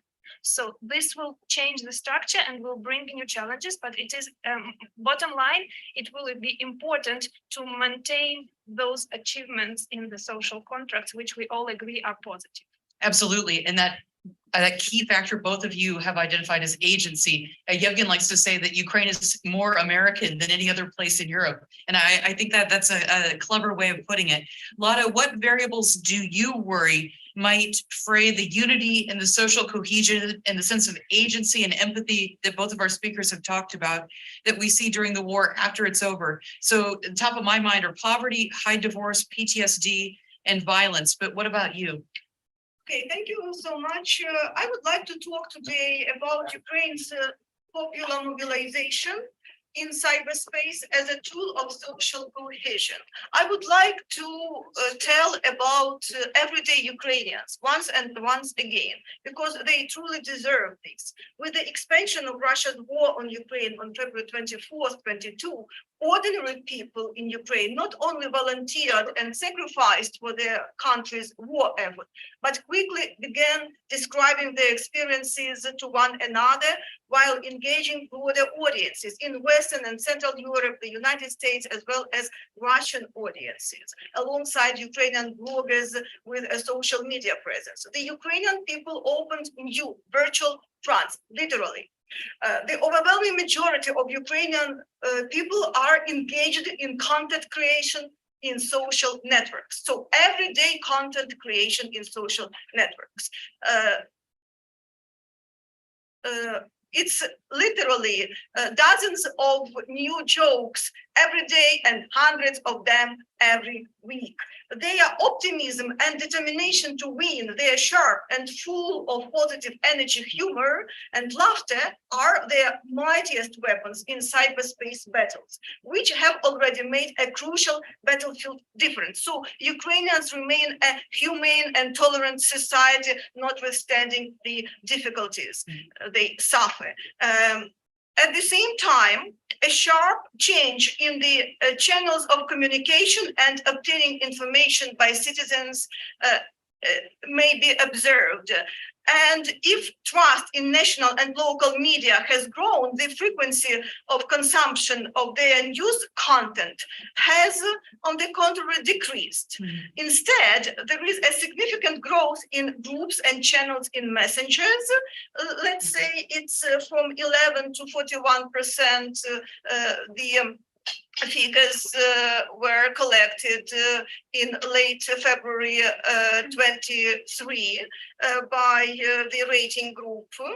And YouTube channel is also rising in popularity, and social networks retain their popularity. So 35% of everyday Ukrainians literally are sitting in social networks, Facebook, Twitter, etc., every day and doing their chore, their everyday work.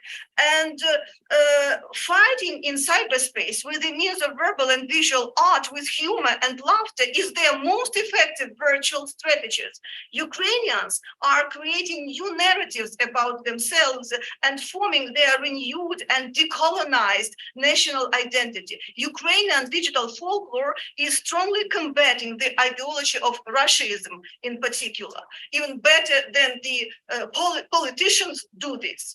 The world press almost immediately drew attention to the successful use of humor as a powerful latest weapon. I quote from one of the titles of such publications in the Ukrainians' virtual struggle against Russian aggression. At the same time, I would like to draw your attention to the recent debate. Losses for the enemy are often made a topic for dark humor, and we should look for, the proper instruments of dismantling those jokes in particular. Quite often, the humor spills over into bitter satire. For example, and it is, among the dangers closer to this point, a couple of days ago, on June 10th, the journalist Marina Daniluk-Yermolaeva held a polemic on Facebook with Nobel Peace Prize laureate, Ukrainian human rights defender Alexandra Matviichuk, head of the Center for Civil Liberties Organization, who in her December 10th, 22 Nobel lecture used the phrase that became perhaps the most famous of the entire lecture, quote, "We must not become a mirror of the aggressor state." End of quote. In her post on June 9th, Matviichuk warned Ukrainians not to, quote, turn themselves into Russia, and called for empathy in the situation with a shark that ate a Russian citizen in Egypt. It happened on the eve on June 8th, on the Egyptian resort of Hurghada. So Matviichuk wrote about her reflections in particular. It is very difficult for all of us, especially during the recent days. Words are drowning like houses, gardens, dogs, people, and their dreams in Kherson Oblast. But she concludes, winning a war with Russia also means not turning into Russia. And this statement caused a wave of debates in Ukrainian segment of public networks. Journalist Daniluk-Yermolaeva harshly replied to Matviichuk. In particular, she wrote, "The time for political herbivory is over. And you have to be able to stand up for yourself.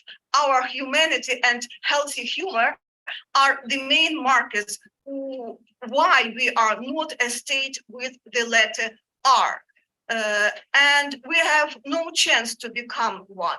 Therefore, as journalist Daniluk-Yermolaeva said, we have to act as a big and powerful beehive.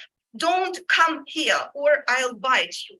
So, and I personally think that now is really not the time for sterilized maxims and a white overcoat, so to say. But it is good that there is a place for democratic debate in Ukrainian public space.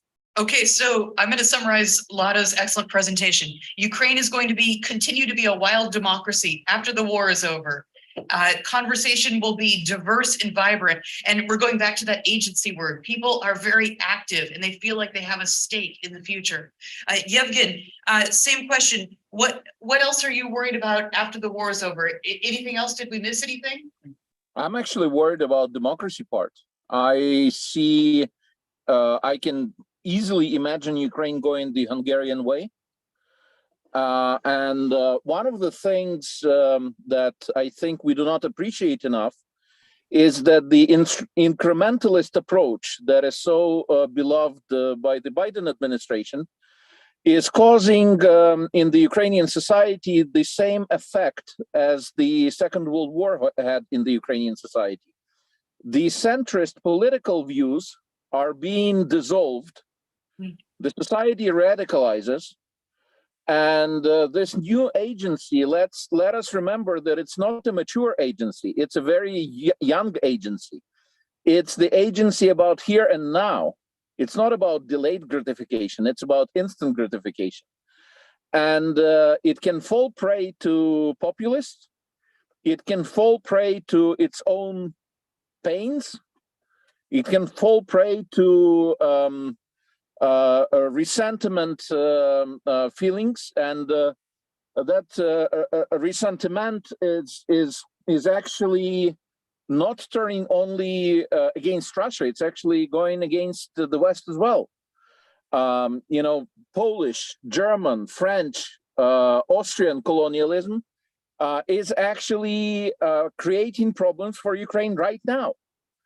The approach from the Washington that often sees Ukraine as locally incompetent is not helping. Today's Financial Times came out with the title Security Assurances. Security assurances, in translation from the Budapest Memorandum into modern Ukrainian political language, mean maybe, maybe not. This is not something that is actually assuring. So in that sense, I would say that, yes, Ukrainians are fighting hard. Yes, Ukrainians are actually performing well on the battlefield.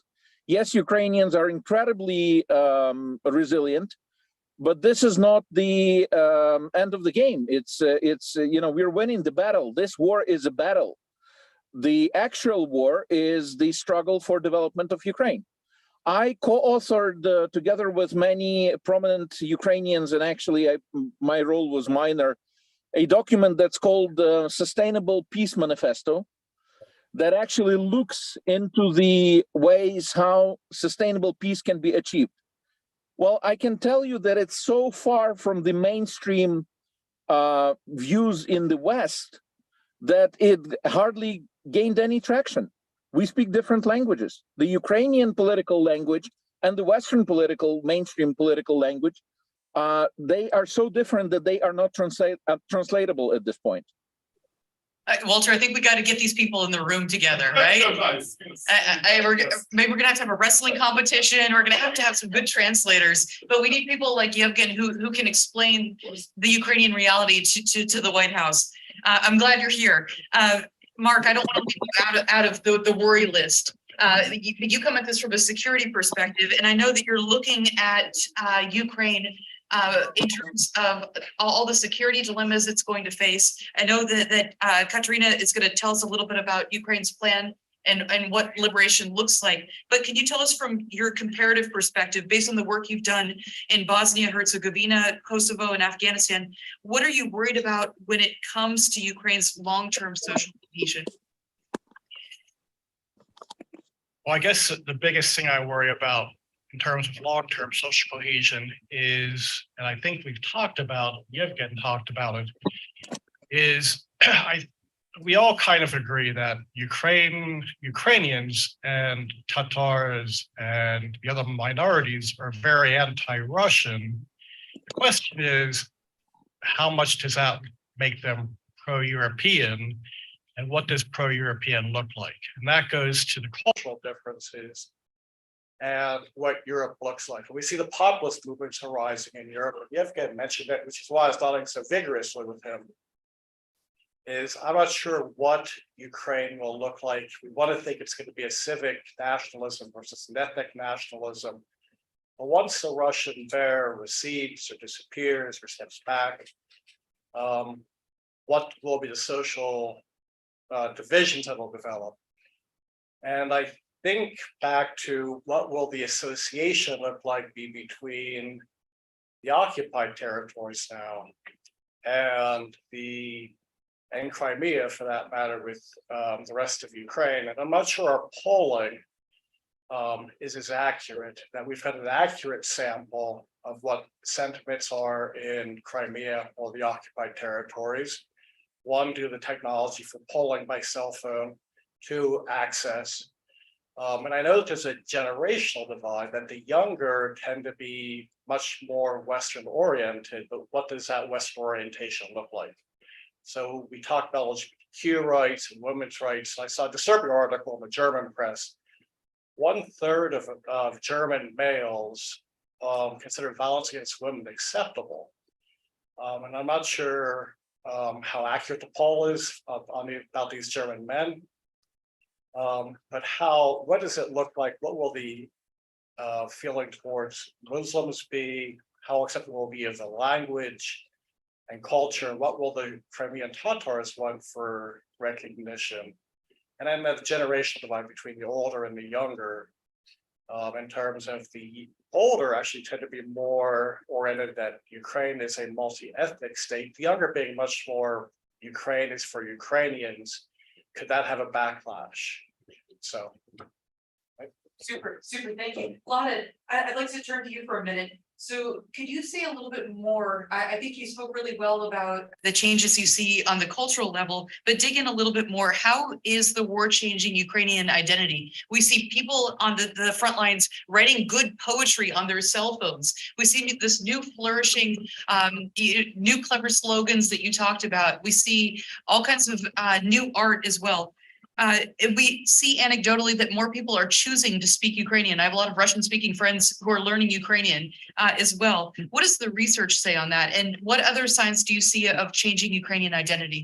Thank you. First of all, I should like to, of course, bring here a well-known joke suggested by Ukrainians about Putin's fatal mistake. Putin's fatal mistake was to send slaves to liberate free people.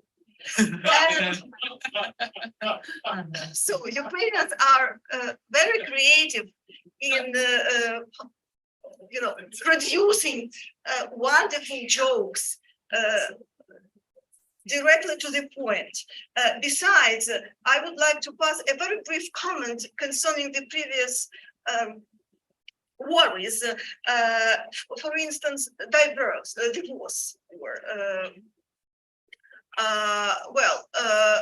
according to statistics, at the beginning of the full-scale invasion, 44% of Ukrainians had to be temporarily separated, 44%. And in a year later, only 21% of them were separated. So the rest reunited.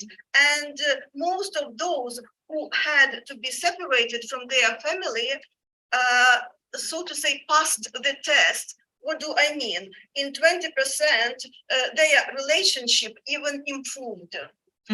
So it's very characteristic of Ukrainians. And in the global arena, the Ukrainian language has become a source of borrowings and a trendsetter in the field of neologisms. Perhaps you open sometime the online urban dictionary, you will find there records of new words of the Russo-Ukrainian war. For instance, Russianism, defined as Russian version of Nazism, to be Ukrained. Who knows what means to be Ukrained? Tell us. When you are Russia and you invade a country and the response is humiliation on a global forum. To be Ukrained. Yeah, that's good. Or like Russophobia, new meanings acquired by the existing words and phrases. What Russophobia means? The dislike of getting your country invaded by Russia. Or the concept of Ukrainian farmer. Some say he stole Russian tanks with his tiny blue gypsy tractor. Or Ukrainian smoothie, Molotov cocktail filled with napalm. Or Ukrainian tractor pull, the act of stealing a main battle tank by towing it behind a standard farm tractor. So the meanings, new words are borrowed at the international level from Ukraine, and this is truly great. And despite the worsening of economic situation, the overwhelming majority of Ukrainians, let's say, if we speak about the linguistic situation, At the end of February 23, 22% of Ukrainians switched to more frequent use of the Ukrainian language. This is evidenced by the results of a survey conducted by the Rating Sociological Group. At that, 45% among Russian-speaking and bilinguals began to speak Ukrainian more often. Of them, 18% constantly switched to Ukrainian, 17% simply often. The absolute majority of respondents to this survey identified themselves as citizens of Ukraine. And this is the indicator increased to 94%. This is a very high level. And half of them identified them as Europeans. 84% consider the Ukrainian language to be their mother tongue, and 60% speak it at home, which is the highest figure since 2012. So Putin and his invasion, they have done amazing things to the Ukrainian nation, pushing it into this way, transforming into a modern European nation. And especially this is amazing for the south and east of Ukraine. Yeah, despite the difficulty of switching to Ukrainian, since Russian is the native language for a third of the locals of those regions.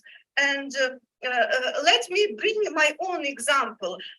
In the parents' chat on Viber of the Kyiv Middle School, where my twins continue to study as external students, a year ago, some parents wrote in Russian without any apologies. In fact, maybe a half of Russian speakers in the class, there were at that time, a year or more ago, of 30 students. And today, everyone tries to write, everyone of the parents, I mean, in this chat, parent chat, try to write in Ukrainian. A few weeks ago, one mother wrote an apology. Look, apology that temporarily she sometimes switches to the Russian language. Let me quote from her. I got her permission to do this. Quotation. My thoughts, unfortunately, are not yet formed quickly in the Ukrainian language. So I switched to Katsapsky. I'm sorry, but I quote directly. So this is derogatory, yes, name for the Russian language. So Ukrainians, mostly, in their attitudes reflect their emotions in such a way. So, so this is a significant increase overall in public self-esteem, which is reported.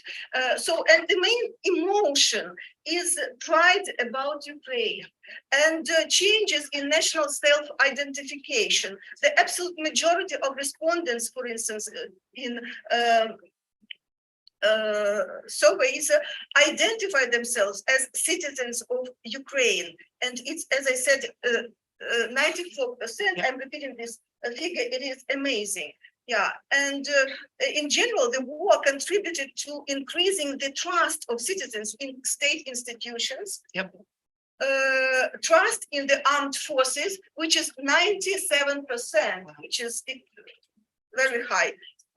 Compared to 65% before the full-scale invasion, and trust in the president of Ukraine from 36 before the full-scale invasion to 90% half a year ago. Wow! I don't have the reason. Lada, you have to promise me you're going to do two things. One, you have to come back to Washington because no one tells jokes on think tank panels. So you have to come back to Washington because you're making this a lot more fun. And two, you got to write an article and put all these statistics together in one place. And I'm sure Ukraine Alert at the Atlantic Council would love to publish that. So I'd be glad to connect you with the editor. This is really good stuff. Thank you so much.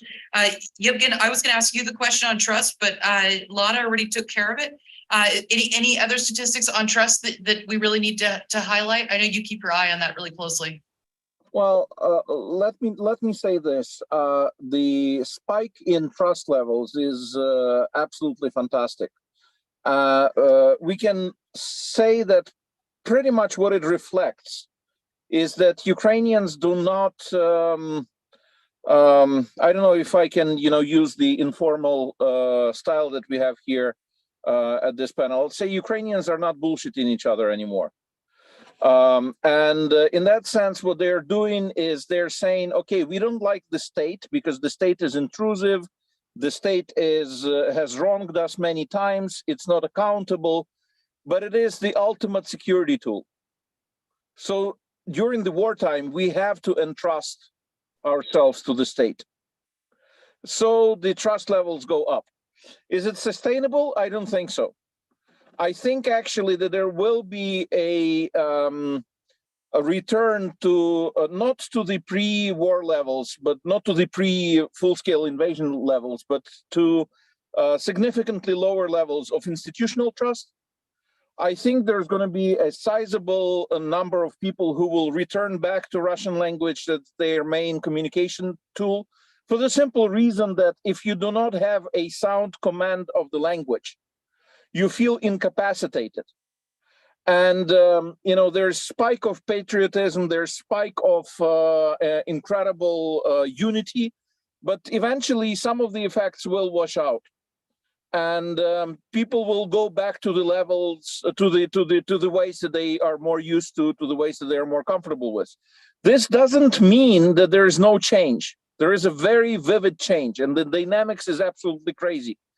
Comparing with developed countries, the dynamics is absolutely, off the scale. So in that sense, I think we shouldn't say that, it's not going to be working. No, it is working. It is changing. The transformation is tremendous. But I wouldn't take the figures that we see right now as the new status quo. I think it's actually dangerous to set our expectations based on today's figures. Okay, that's fair. That's totally fair. Now let's talk about what Ukraine plans to do with the Donbass, with Crimea, with Zaporizhia, with Kherson. Kateryna, could you briefly explain what Ukraine's plan is to liberate the territories once the war is over? I know it's hard to encapsulate this. It's a hard one. Thank you, Melinda. So basically, we can look at the post-war reintegration from the perspective of not just reintegrating those in the occupied territories since 2014, since 2022, but also those people who lost their homes forever, and those among those who are internally and relocated, and those who are abroad. And this would also include the element of demining, yes, which is a huge issue in Ukraine, who, according to official government estimates, it's up to 30% of Ukraine's territory. So 30% of Ukraine's territory is currently unlivable. Then it comes to the question of people who have been, brainwashed by Russian propaganda, indoctrinated, displaced in the territories that were unlawfully occupied since 2014. So that's a whole different set of questions.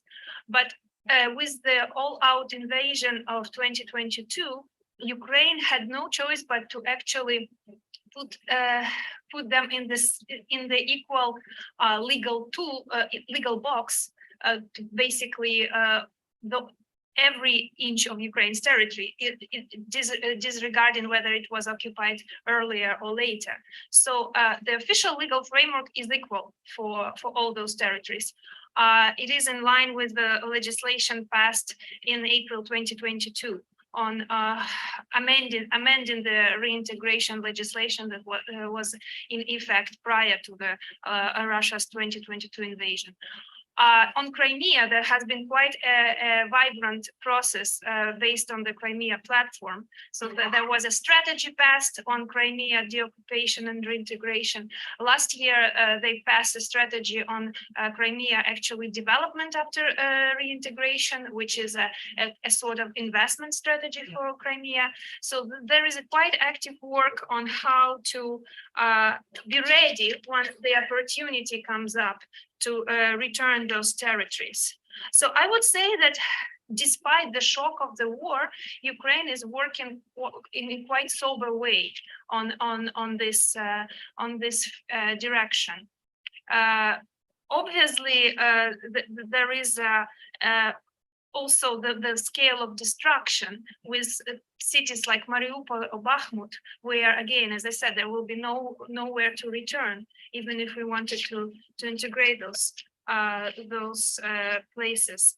Another aspect here is actually so. As I said, the legal one is a bit tricky. That was complicated, yeah. Especially with Crimea. Yeah. Yeah, and so with Crimea, there is a discussion which I understand is still needs to be better explained and communicated in the West on how you are going to actually relocate those people who are residing unlawfully. Obviously, they are with Russian documents since 2014. Those who have not been residents of Crimea but were relocated intentionally to change the societal structure.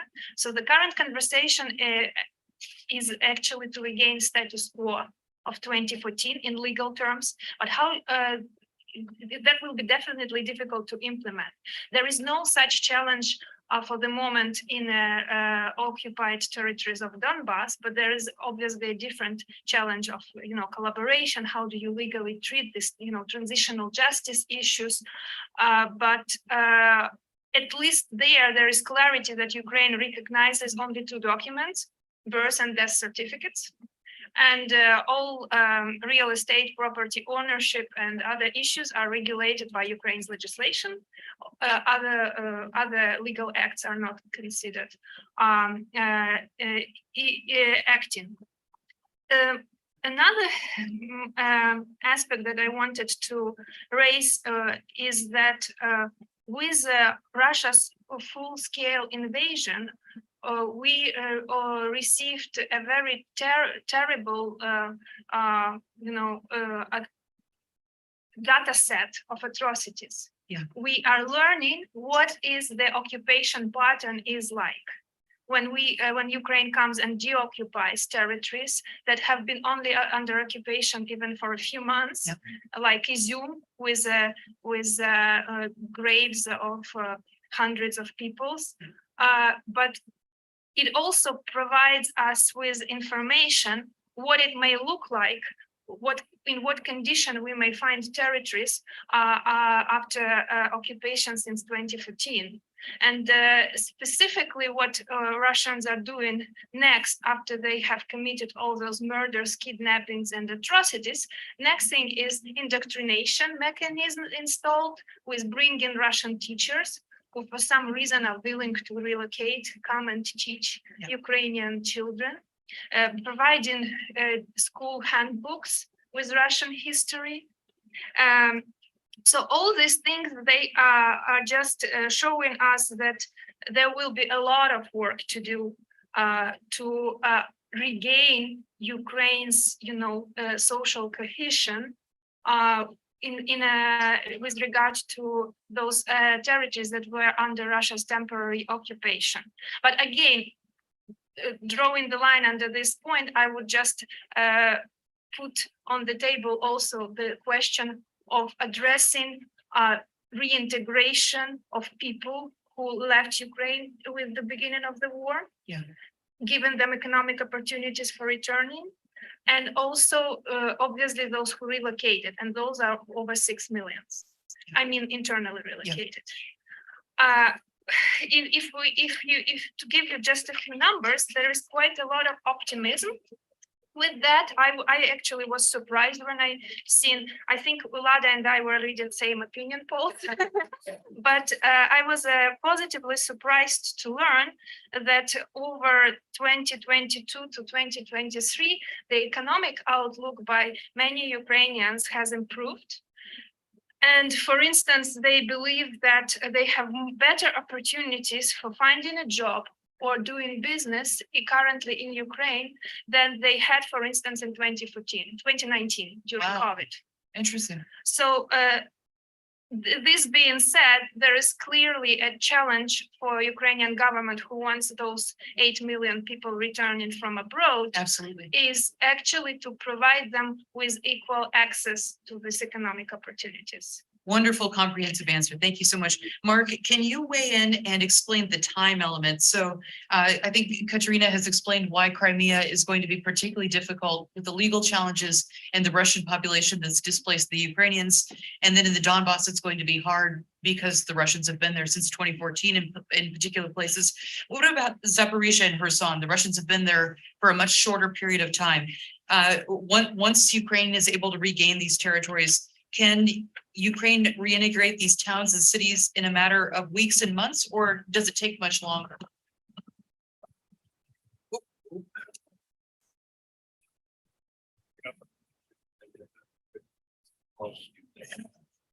Yeah, I think the time frame is going to direct correlate that the shorter the occupation period, then less time it'll take to reintegrate.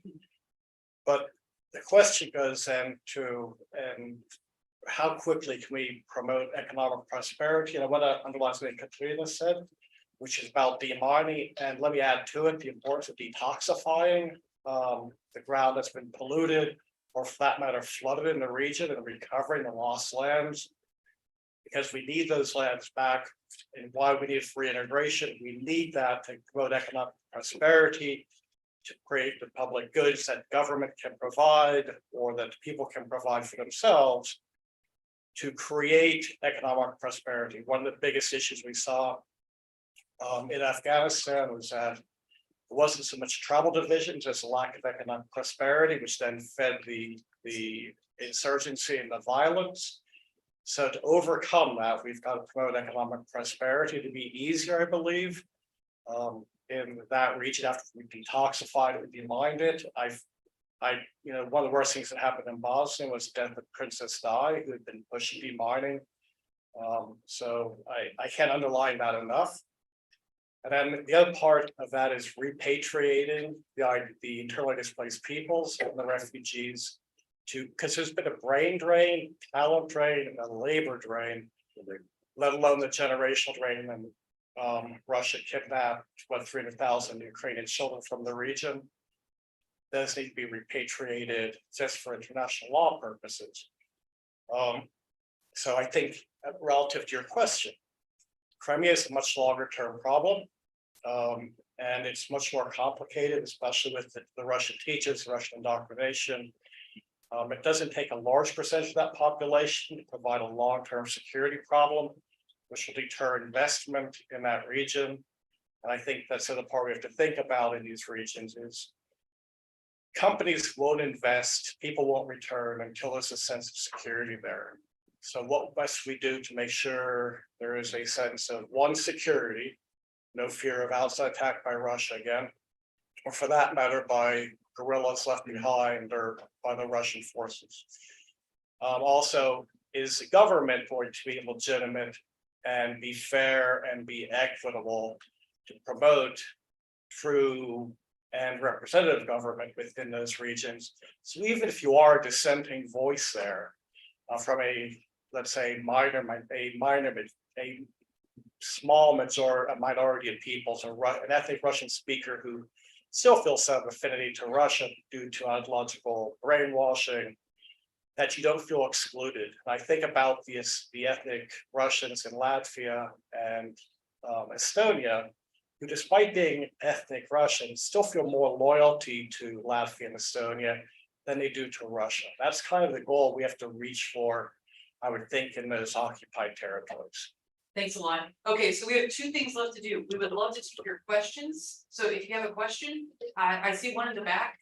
And be sure to give me a question that has a question mark, not a giant paragraph. Go to the podium. You have to come to the podium. Okay. And if there's one more question, come on up. We got time for two, so come on up. And if my graders can prepare a grade, I'd like to ask you to give grades on an A to F basis. I'd like to ask you for 2 grades. One on how has the government done on social cohesion and how has society done on cohesion? Oh, that's pretty good. Okay, sir. Right. One thing that I think is that should be mentioned and it has fallen off the cliff. Basically, it's inoculations. The inoculations of the population, the Russians won't have to drop a WMD. They just let nature take its course, especially with the disaster. Things like cholera, polio. The row factor of COVID is 3.3. That's the amount of people that get infected from one person catching COVID.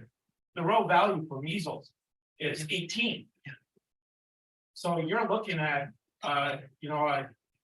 in 2019, I believe they had 150,000 cases of measles in an outbreak. The inoculation level has dropped right off the cliff in the war, and particularly in these affected regions. Commentary. Thank you so much, Bogdan. That's an important point. Yevhen, do you have anything on that? No? No, I just want to say that, this is just one small example of many issues that we will have to deal with once the fighting is over. So I kind of understand the bravado in the room that we have, but I'm afraid that the feeling will be very different once this is over. And it's much more interesting to write on the first pages about the counteroffensive than about measles outbreak. And it's going to be much more difficult to fundraise. It's going to be much more difficult to deal with all that stuff. And this is exactly where part of the resentment will come from, because a lot of people feel that the suffering that Ukrainians go through, especially those at the front lines, especially those on the occupied territories, were not necessary. We could have had these F-16s a year ago. We could have had, a lot of arms a year ago. But the incrementalist approach basically forced us into a prolonged war, and prolonged war means more suffering and means more serious consequences. Thank you. If I can give you one homework assignment, could you please write a column? Because I don't think very many people here understand that. I would love to read that, and I think everyone in Washington needs to read it. So while you're in your dacha, you have homework. Go ahead. The panel is supposed to have interesting and interface relations. So could you please tell a couple of words about those interethnic and interface relations besides Ukrainian-Russian relations?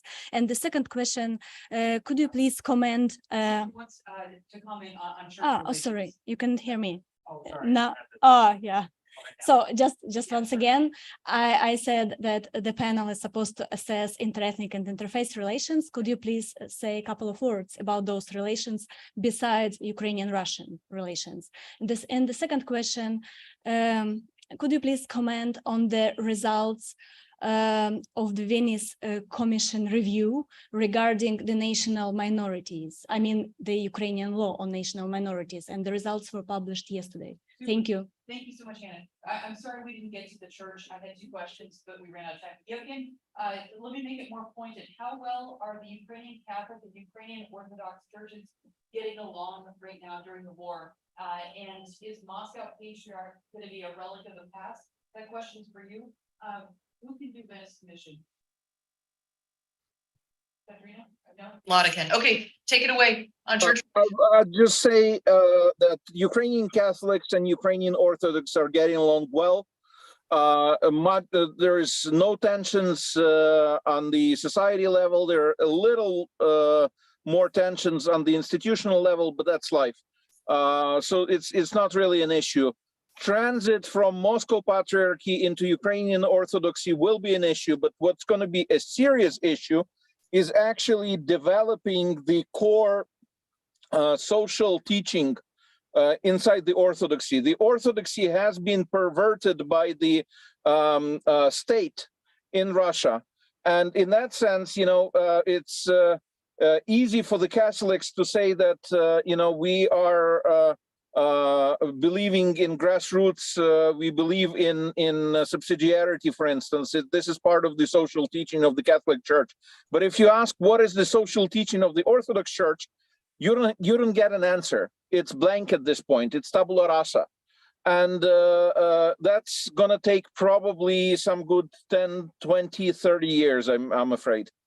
Wonderful, thank you. Lada, could you answer the Venice Commission question for us? Yes, I strongly believe that the, so to say, negative result of the Venice Commission in general, or the Ukrainian nation as a multi-ethnic nation and society consisting of different ethnic groups goes down into the fatal mistake in the translation of the Charter of the minority languages. I wrote an article about it, which was written in Harvard Ukrainian Studies Journal a couple of years ago, an extended article where I step by step explained why this mistake happened. Again, because Ukrainian translation was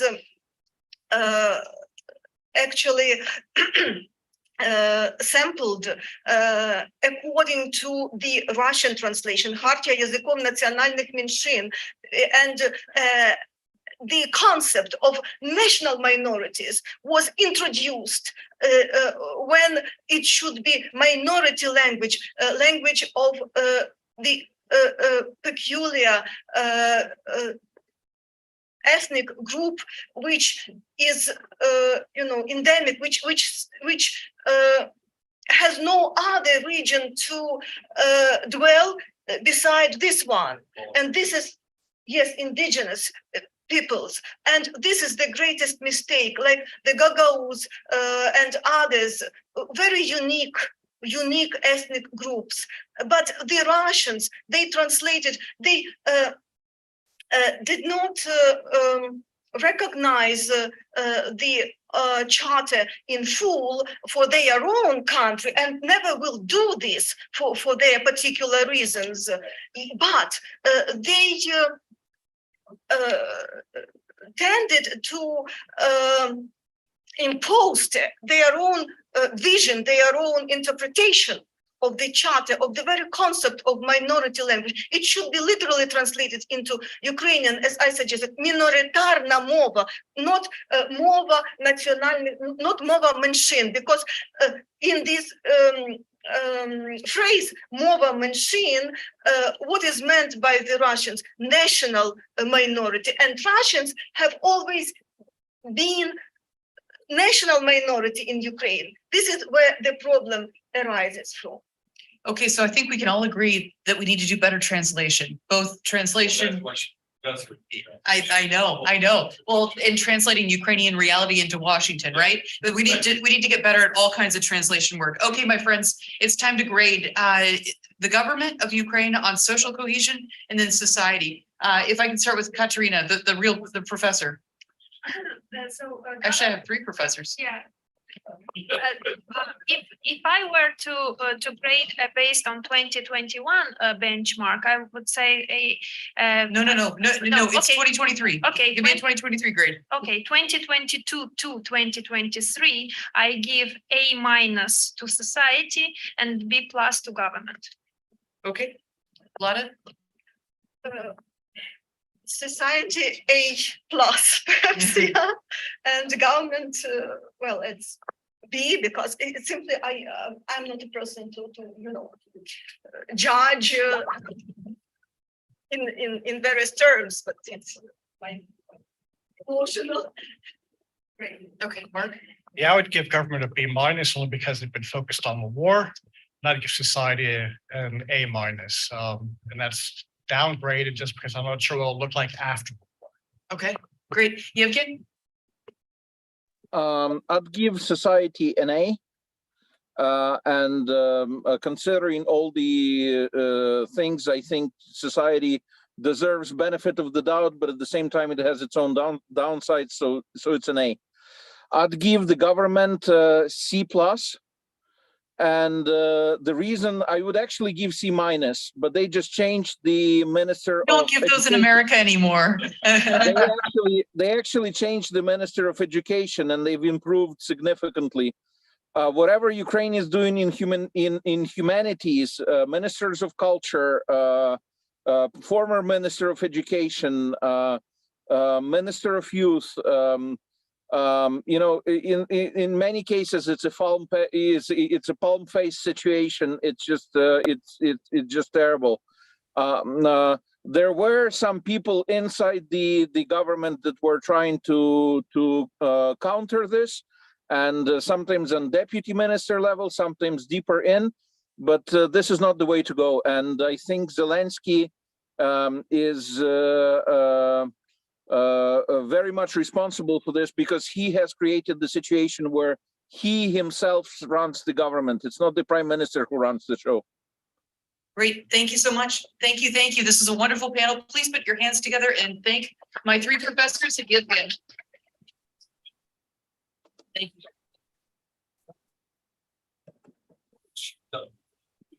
Science, I can actually give. Thank you so much, Yevhen. As long as there's See you. a 5-minute break before we do the last two. So there's a lot of coffee still left. So I'll take a 5-minute break. Okay. 5 minutes. Absolutely.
the road, because right after this, we still have Glen Howard and Wes Clark. So this panel is one hell of a panel, and is run. Paul, I know Chicago likes to disobey orders, but it has its own way. Go ahead, say it again, now they can hear you. Oh, they can hear me that they're disobeying orders?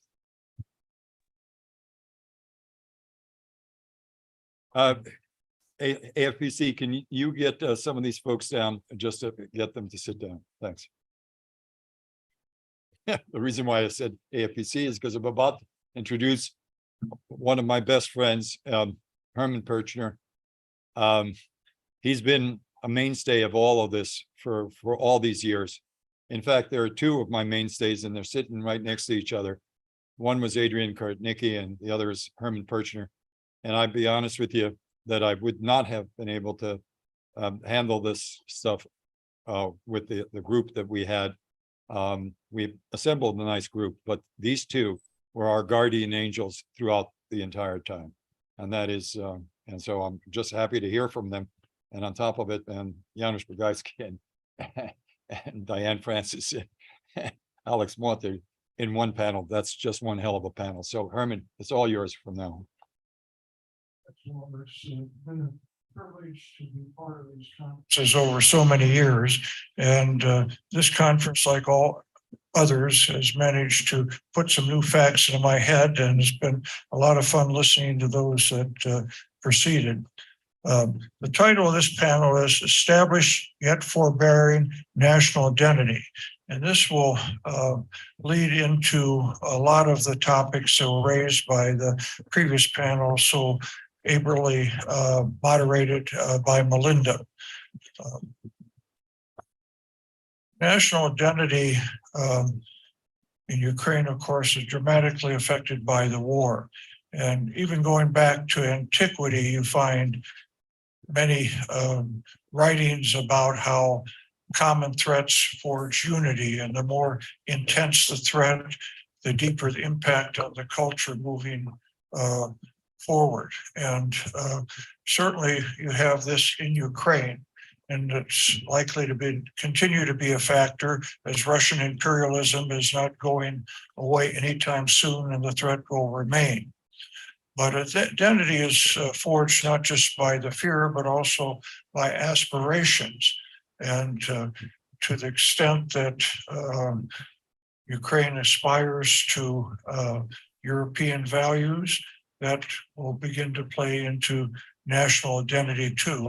Certainly difference among the generation that's formed by Soviet education, those that have come more recently.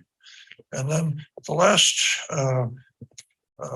part that Walter asked us to speak to is a regional leadership role and membership in the Euro-Atlantic community. And this, of course, will depend to a great degree on how the war plays out. A fully expelled Ukraine will leave, or fully expelled Russia from Ukraine will lead to more European influence by Ukraine. Ukraine and Poland militarily will be a big factor in Europe. And these are just some of the issues that I think this panel will address.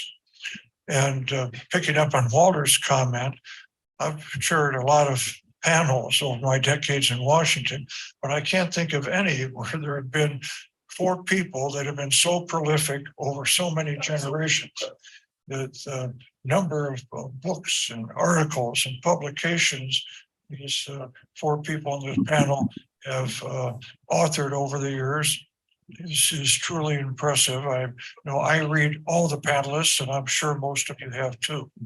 So if we have Alexander Motyl up on the screen, I think we'll begin with him. And I know all of us have been reading his regular columns during the course of the war, and it's a tribute to him that he manages to keep them fresh.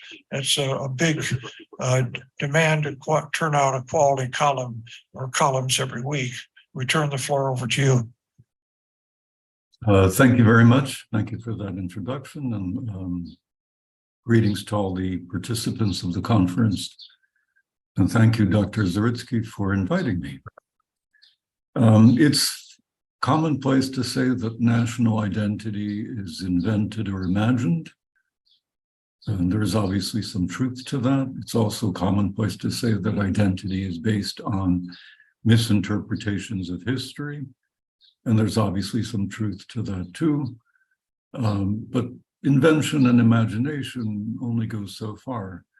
Likewise, misrepresentation only goes so far. There has to be some kind of grounding in reality, dare I say. I am a firm believer in something called reality. I do think it exists, and I actually do believe that although our efforts to understand it may be imperfect, we can actually understand it better rather than worse. There is that distinction to be made. Well, in any case, the whole point of this introduction is to suggest that whatever elites do to invent or imagine, these inventions and imaginings are far more persuasive. They will resonate, they will stick, they will be accepted by the population in general if there's actually some degree of substance to them, some degree of reality to them. And I'd like to go down the 4 particular points raised by Dr. Pirchner and suggest that there is, in fact, reality. We aren't just talking about inventions. We're not just talking about policy attempts. There's actually something to be said for these commonalities. I won't go into a discussion of common history, since that would occupy us for the better part of the day. I would like to suggest that one has nations, that it's easier for nations and more persuasive for nations to have common histories and common futures if they have common presence. Once one has a common present, it's far easier to project it into the past and far easier to project it into the future. That isn't to say that one needs to have a common presence in order to be able to do that. Rather, it's simply to suggest that it's far easier and more likely to happen that one will imagine a genuinely common past and a genuinely common future if one actually has, and doesn't just imagine or invent, a genuinely common present. And Ukraine has that. And as Dr. Pirchner suggested, the factor that is most responsible, if not indeed almost completely responsible for that common present, is the war with Russia. The parts of Ukraine had common presence in the past, before 2022, increasingly thanks to the fact that a Ukrainian state and something resembling a Ukrainian nation were taking root in the 30 years since independence. That too led to a common present. But that said, as all of us know, I think there were cracks in that vision. There was more of a common present in the West than in the East rather than the West. And although regions had their own common presence, and there was something in the nature of an overarching common present, it wasn't until the war intruded that it made Ukrainians realize that their present 2022, their present in 2023 is pretty much identical across the board, whether in Lviv or in Luhansk, whether in Odessa or in Chernihiv. The reality is that the vast majority of Ukrainians are living in a common present. And it's not surprising that given this common present, it's been significantly easier to find commonalities in the past. It seems to be, at least my impression is that most Ukrainians, if not indeed all Ukrainians, have now found amenable and persuasive the vision of the past that was pretty much confined or certainly exalted by the national patriotic democratic forces for the last 30 years, but that has now become increasingly accepted and acceptable accepted by and acceptable to the vast majority of the population. And that is essentially the story of the virtually eternal Russo-Ukrainian confrontation, starting with Andrij Bogolyubsky's sacking of Kiev in 1159, continuing with Muscovy's attempts to capture Ukrainian, or if you prefer, Polish and Lithuanian territories, and going on into the present with World War I, the Bolshevik Revolution, World War II, and now, of course, the war. So there is now much more of a sense of a common past, precisely because of this common present. And there's also much more of a sense of a common future, because that common future, or indeed, let me be more specific, any future, whether common or uncommon, depends on the resolution of the common present in a manner that is favorable to the continued existence and thriving of both the Ukrainian state and the Ukrainian nation. And I'm struck by the fact, by the way in which Ukrainians talk about the common future. They know that there has to be a victory in the war, a peremoha. They understand that following that victory, there has to be and will be a reconstruction. And that reconstruction will be common to the entire Ukrainian space. Once those things happen, the victory and the reconstruction, I'm sure we'll find fissures in these common features that people will start disagreeing once again. That's likely to be inevitable. It's also a healthy feature of all democracies, but what's likely to happen is that these fissures will occur, these disagreements will occur on what is already a common playing field, as opposed to on a variety of playing fields, as has been the case until now. With regard to the ability to embrace the other, I think we can say that both on the government, certainly on the government level, but also on the level of society, there has been a fundamental shift with regard to Polish-Ukrainian relations. I mean, Poles have traditionally figured as one of the others. And, you know, relations aren't quite perfect, despite the appearance of perfection. But there's certainly a willingness on the part of Poles to embrace the Ukrainian other, and there's also a willingness on the part of most Ukrainians to embrace the Polish other. I think we can say that there has been a rapprochement, and that this rapprochement is grounded in political, social, as well as cultural realities, and is likely to remain. Similar words may be said about Jewish-Ukrainian relations. And again, that's an incorrect formulation, because we're talking about the relations between Ukrainian Jews or Jewish Ukrainians and non-Jewish Ukrainians. Those have had their share of complexities in the past, but certainly with Zelensky's election, and most importantly with the war, I think both communities within the larger Ukrainian political nation have found a common language and a common purpose, which is very important. I think the same can be said for Crimean Tatars, although there the relationship was always positive. The one exception to this particular rule, well, again, with a coda attached to it, is that while relations between Ukrainian-speaking Ukrainians and Russian-speaking Ukrainians, as well as Russian-speaking Russians in Ukraine, have certainly experienced a rapprochement. The same cannot, of course, be said for the big other. And here the word other should be spelled throughout with capital letters, and that is, of course, Russia and the Russians. The one thing that can be said with certainty is that while Russia was a hostile other to a significant portion of the Ukrainian population until 2022, and an admirable other for a significant portion of the Ukrainian population as well, now there's general unanimity amongst most Ukrainians, regardless of the language they speak, that this is indeed a common hostile other. Now, can the Ukrainians embrace this other? Well, no.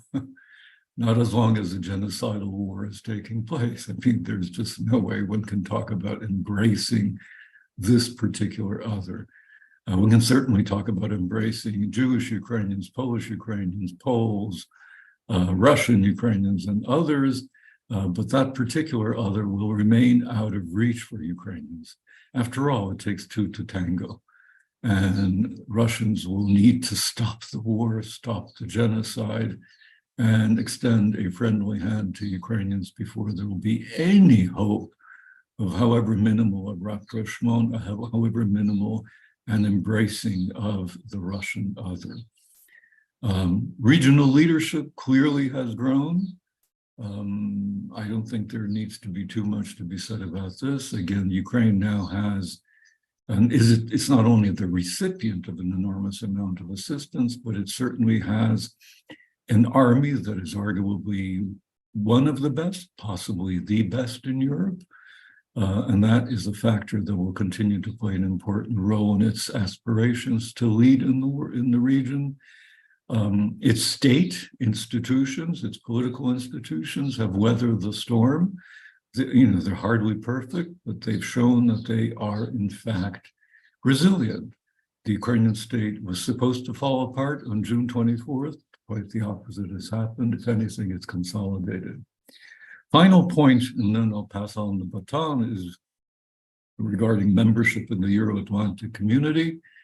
I think Ukrainian leaders, president, prime minister, foreign minister, I think Ukrainian intellectuals, again, regardless of whether they speak Russian or Ukrainian, and certainly the vast, vast majority of the Ukrainian population has clearly stated that it is part and parcel, an intrinsic, intimate, long-lasting, and permanent part and parcel of the Euro-Atlantic community. There's no doubt about that in my mind. But of course, here, once again, one needs to remind ourselves of the fact that it takes two to tango. And yes, the West, the Euro-Atlantic community, has extended significant amounts of military assistance, financial aid, and the like. But the rubber will hit the road if and when both NATO and the European Union do more than simply say Ukraine's future lies in these institutions.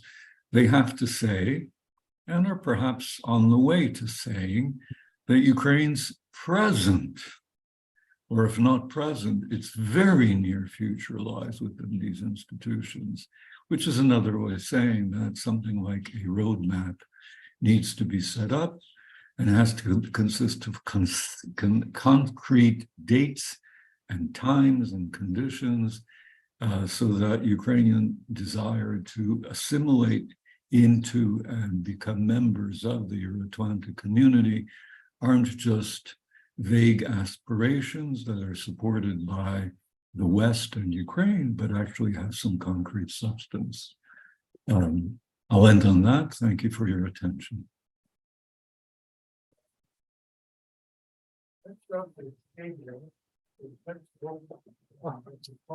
Yale University Press this fall, the title Battleground Ukraine from Independence to the Russian War. Adrian, the floor is yours. Thank you. This conference has had a lot of to use a term that I don't like, intersectionality. And I don't mean it in an ideological sense, but I do mean it in the sense that we have seen in the discussions of where public opinion is shifting on issues of NATO, on issues of the language, on issues of self-identification, a growing cohesiveness of the Ukrainian nation. And while I do agree that the war has been an accelerant of these trends, I do not believe the war has been the stimulant of these trends. The national democratic idea that was rooted in the dissidents, that was rooted in the early days of Ruth, that was rooted in the voices of such people as Vyacheslav Chernovil, was the only enduring ideology of statehood that could have existed in Ukraine and did exist in Ukraine for 35 years, no matter whether its leaders promoted that idea or not. None of them who were, quote, pro-Russian or regional leaders or representatives of the East or representatives of the old party elite. None of them had a compelling set of ideas and principles that united democracy, that united the idea of a homeland Ukrainian state, tolerant and open, kind of a national and civic unity. And I think we've seen the acceleration of that trend, but it was a trend to a fixed point, to a center of gravity. And so I think we have to understand that throughout for the last 35 years, there has been this battle between competing ideas, regional interests, friendship with Russia, Russian propaganda, Russian agents operating to disrupt that national idea, oligarchs viewing the insurgency that's coming out of this national movement as possibly threatening them. All of those smaller ideas never gained dominance. There was not, I think, Alex, who's written a lot about it, the party of regions in the day, would be hard pressed to find a cohesive ideology, because there were smatterings of Ukrainianness, there were smatterings of the bow to the Russian brother, there were smatterings of, Donbass is feeding Ukraine, all of those kinds of ideas in this counter ideology. I think that that's the reason why it was possible at a time of conflict and war for these trends to congeal around the only cohesive and coherent national idea, and one that was rooted in the reality of a large portion of that population. The democratic component of the national democratic movement was equally important, because with the engagement of Ukraine with Europe, even with the fake Yanukovych dance about European integration, all of those values and ideas of democratic Europe reinforced the national democratic idea. Interestingly enough, most of you remember the first New Year's speech of President Zelensky, a speech that I would argue he today would not support. He argued that it doesn't matter whether you celebrate Victory in Europe Day on May 8th or May 9th, whether you're a Vatnik or a Banderite, whether you're a Russian speaker or a Ukrainian speaker, whether, who your heroes are. We all go to the same football games, we all walk on the same streets, we all want things to be fine. That is not enough. And he has recognized that. He has recognized it because he has great instinct for where the public is. And he moved to where the public moved. And where the public moved was the idea of a civic and ethnic nationalism rooted in democracy, but also rooted partially in the Ukrainian past. Bakhmut is not the first time that this city is in contestation for autonomy, because Kondrat Bulov and Kindrat Bulov, who headed a host of rebellious Cossacks before Mazeppa, came from Luhansk, tried to unite the Don Cossacks and fight Peter the Great. But his legacy, his ideas were never embraced in the national narrative, except partly in the subconscious of Ukrainians. So I think we have this overarching tradition of resistance against, the imperial or the centralized, distant and remote state, and a greater connection to, I'm not arguing that he was a, Ukrainian patriot, but I am arguing that the traditions of Cossack independence, the tradition, all those kinds of ideas that have a more mature expression today in modern democratic discourse can trace their origins to these historical personages and these historical events. Again, if we go at, and I think that what is emerging, and I think it relates to the previous discussion, there was a lot said about dangers.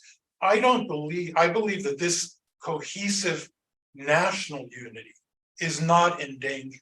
What is going to happen is that there'll be the return of politics. We have in our own culture in the United States politicians who prefer to draw lines along culture wars. Culture wars are easier to sustain because you can just create enemies, you can create anxieties, but you don't have to deliver anything. You argue about, migrants, you argue about, sexual minorities, you argue about all of these other issues, but you don't argue about where is GDP, how is the economy going, how strong is national security, all those kinds of. Ukraine has had that kind of a debate, and even the politicians who advanced the national democratic idea sometimes resorted to that and didn't deliver on content. And I think we saw this particularly in the Yushchenko years.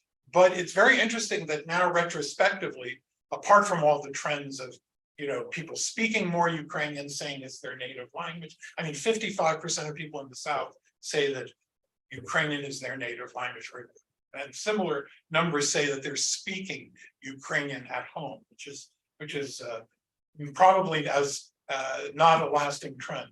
But what is a lasting trend is this. I would say this. Well, first of all, there is a pride in the state. There is a pride in the functionality of the state. There is a pride in the idea that citizens step in to do what the state has not been able to do or what the state should not do. And there is a lot of volunteerism. All of those kinds of positive traits that we see congealing right now, they're congealing at the right moment. Again, I don't see any competing idea that will divide Ukrainians on those issues. I think on cultural issues. I don't think that some kind of a move back to Russia for decades will be possible. Some kind of an attempt to push the clock back in terms of what is the language at work, what is the language in the media, what is the language in the schools. I think that debate is over. There will be contestation over how veterans are treated, how the economy is going, how resources are used wisely, et cetera, et cetera. And that is a healthy competition. That is a competition we have had for many years. One last point, there was a poll taken recently excluding Zelensky, whose ratings, along with Zaluzhny and Prytula, are all over the top, and they represent three parts of what Ukraine is: voluntarism, the military, and the state. Of how Ukrainians rank their 5 presidents. Number 1 was Kravchuk. Kravchuk was an awful president. He was a national communist. But he understood that you got to consolidate power. He bought into the statehood of he did piddling much for Ukrainianizing society a little bit, but not a great deal. And he gave up nuclear weapons with absolutely neither financial nor security, no financing or security guarantees. Made a lot of mistakes in hyperinflation. Terrible president. He's number 1. Why? Because he was the bearer of the national idea. The number 2 president was Yushchenko. Yes. Yushchenko scoring with 5% of the vote. 15 years later is 12 years later, 14 years later, I'll get it right eventually, is regarded as the second most impressive president. Why? Because he focused on national mythology. He focused on the national idea. He spoke about Ukrainian identity, Ukrainian values, and he was a bearer of this national democratic idea and a kind of a move to Europe.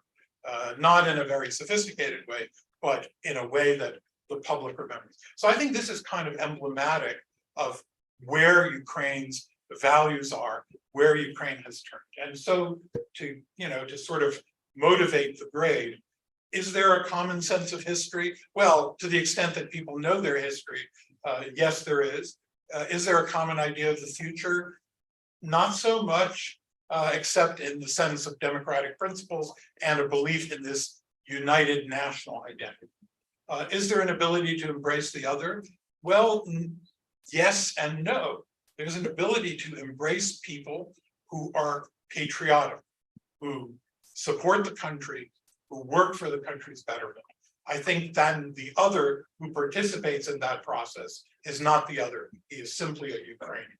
And so the civic national idea and the ethnic national idea have intersected and at the right time and created a very powerful and I'd say stable alliance. On the regional leadership role, Alex has gone over that. I would say that this is also part of identity, but for Ukrainians in the center and in the east, I think countries like Poland are a discovery.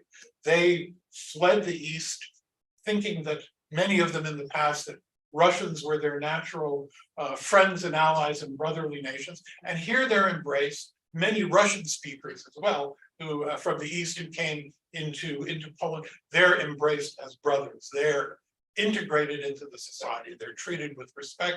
They're brought into people's homes. This is, to those who return, and many will return, this is fundamental. This is also something that's going to shape the leadership role of Poland and Ukraine working in concert together. So Janusz, we have a lot to do in the coming years. Anyway, and the final thing on the members of your Atlantic community, we saw the polling data, east, west, north, south, you know, whatever the twain should be at this phase. And I think that is also a part of identity. But as you know, Yevhen Hlibovytsky said, there is also this potential for resentment. Ukraine is on the front lines fighting for European boundaries. Ukraine appreciates help. Ukraine probably is aware that there are many deaths that have occurred because of the delays in certain kinds of assistance. But if Ukraine is again locked out of Europe, having proven its commitment to inter-ethnic internal tolerance, to you know, fundamentally remaining an open society at a time of war, showing their civic courage in Maidan after Maidan and this battleground that is the all-out war. I don't like to call it. I will only call it the all-out war once all the Russians are out. So that's my little joke. That will be it is the all-out war. Russians all out. But I do think that Ukraine will, in concert with Poland, with a better understanding of its Central and East European brethren, will represent a very important force in European politics, and dare say, if NATO has the courage, within a invigorated NATO that includes Ukraine. So we're going to do grades later, but I think you can tell that I think things generally worked in the right direction. And of course, kudos to President Zelensky for being a person who is able to feel the public mood, to move with the public. And perhaps that speech that he gave reflected the kind of ability, an effort to try to resolve the tensions between the various trends of Ukrainian society. But those trends would have, if they had persisted, would have been a source of weakness, would have been a source of division. And I think the people overcame them, and Russian behavior stimulated this consolidation of the national identity. So I'll leave it at that. Thank you, Adrian. We're now going to go to Janusz. As we approach the time when Russia is all out of Ukraine, governments throughout the world are going to have to give some attention to separatist movements inside of Russia. Will there be a civil war involving the Chechens? Will there be independence movements in Bashkortia and Tatarstan? And that means everybody's going to have to go back to read Janusz's book in 2022, Failed State, A Guide to Russia's Rupture. And it's a wonderful read. If you haven't done it, I suggest it. And now the floor is yours. Thank you very much. So many new countries to remember. Thank you.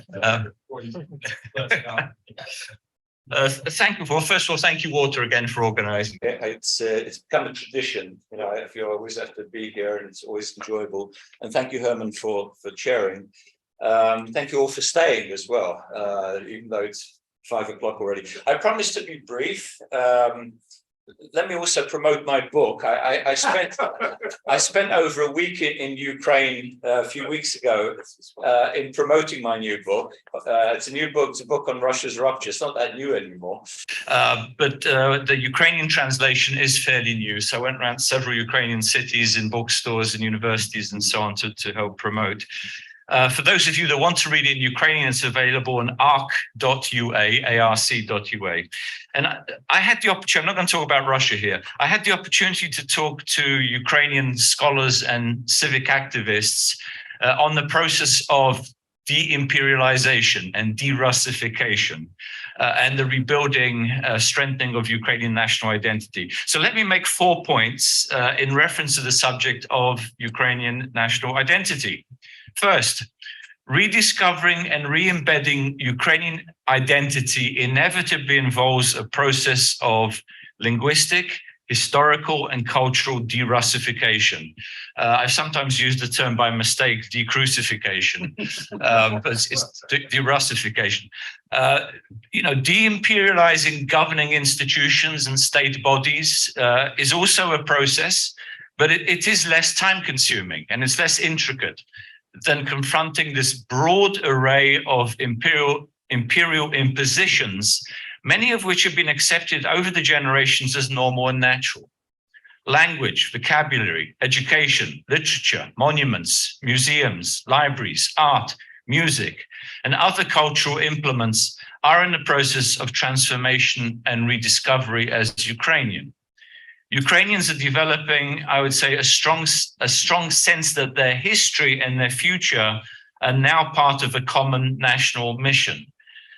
Establishing that continuity between past, present, and future, I think, lies at the heart of re-Ukrainianization. I think Alex mentioned this at the outset.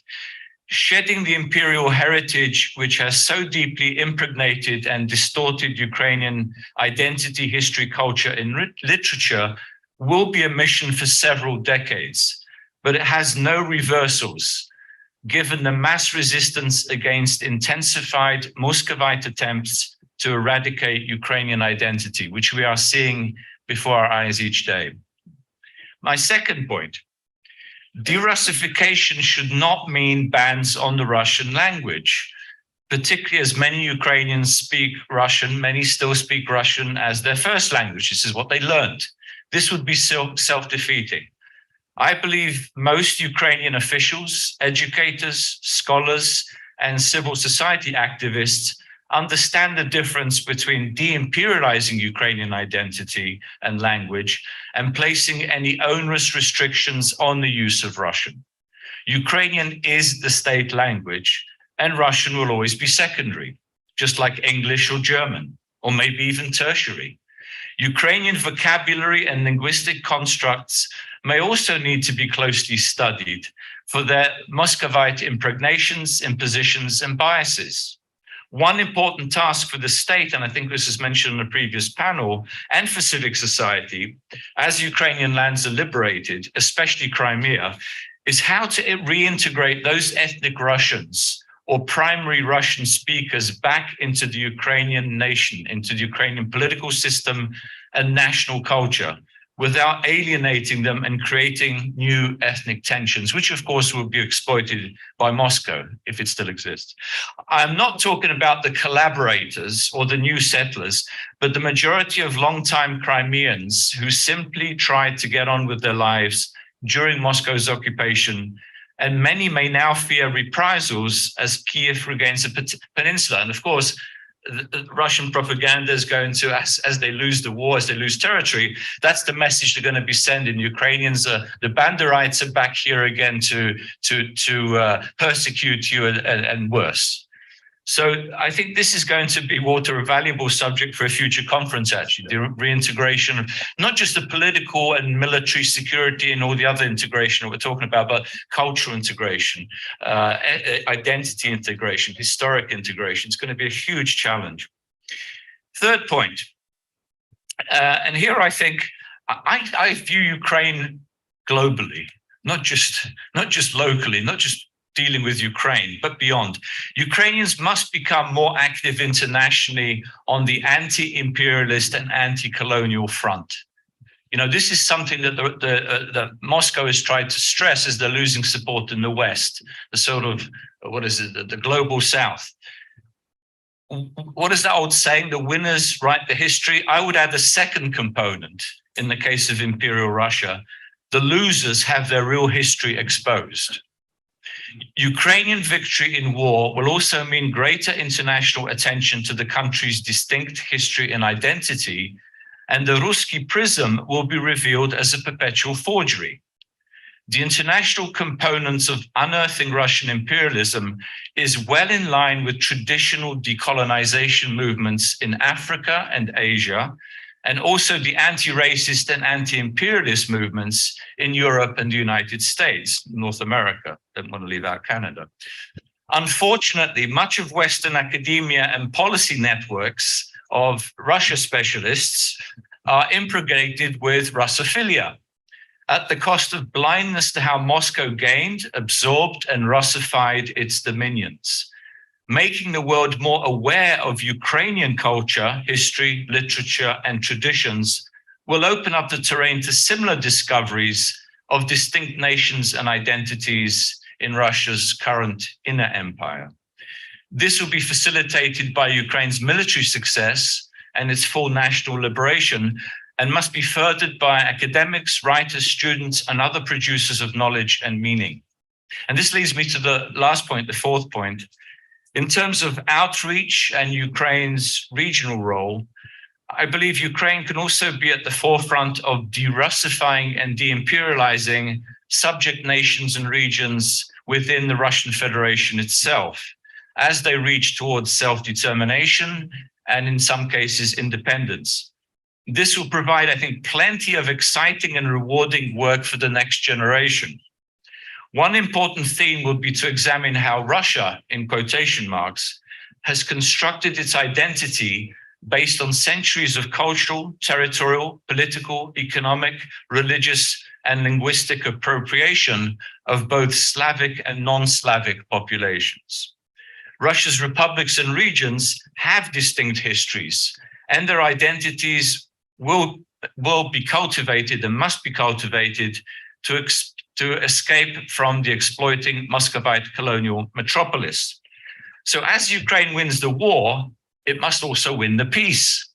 Just as Ukraine is teaching Europe and America how to fight Russian imperialism, it can also teach Europe and America how to establish peaceful relations with emerging post-imperial, post-Russian states. Recognizing the independence of new states, seeking freedom, democracy, self-determination, and international cooperation is fully in line with Western values and interests. Not just the Biden administration, which has put it as one of their top priorities, but all American administrations.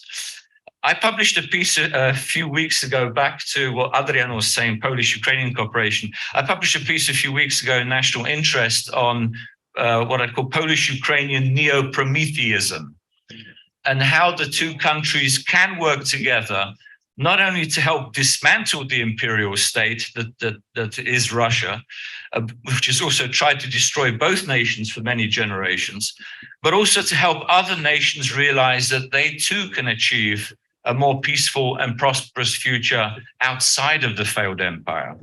And my last comment, announcement, with my colleagues in Kiev in Ukraine, we are planning to hold a conference on this strategically crucial Promethean initiative, probably sometime in the fall when I'll be back in Ukraine. So please stay tuned, and I'll stop at that point, I think. Thank you. Final speaker will be Diane Francis. Through years of editorials, books, TV appearances, and being the editor of a national daily newspaper in Canada, she is a household name there. It was brought to my attention when I took a train trip from Toronto to Vancouver, and I was reading through the stack of things that Walter sends around all of us, and I was reading one of your editorials, and somebody came up to me and started the conversation. And I said, well, do you know about Diane Francis? So everybody does. Well, at least everybody that reads. So I'm world famous in Canada. That's just great. I've got to start somewhere. I'm originally American. I immigrated at the age of 19 with a draft dodger husband. That's the truth. During the Vietnam War. Anyway, the point is that I'm not Ukrainian, but I no sooner landed in Toronto than most of my friends became Ukrainians and Poles, huge diasporas. About 15% of Canada's Slavic background, 15%. It's almost as many as there are French. And so it's very much part of what you interact with when you're working and living in Canada. So I have many, many friends that are Ukrainian. So I became a journalist and it's kind of a foreign correspondent all over the world for a chain of newspapers. It was a great gig.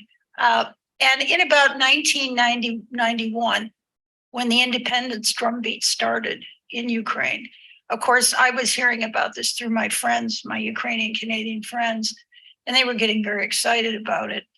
And so then, of course, it came to a head and we all realized that the Soviet Union was going to dissolve on, I think, February 2nd, 1992 or something like that, February 1st. That was the official dissolution date.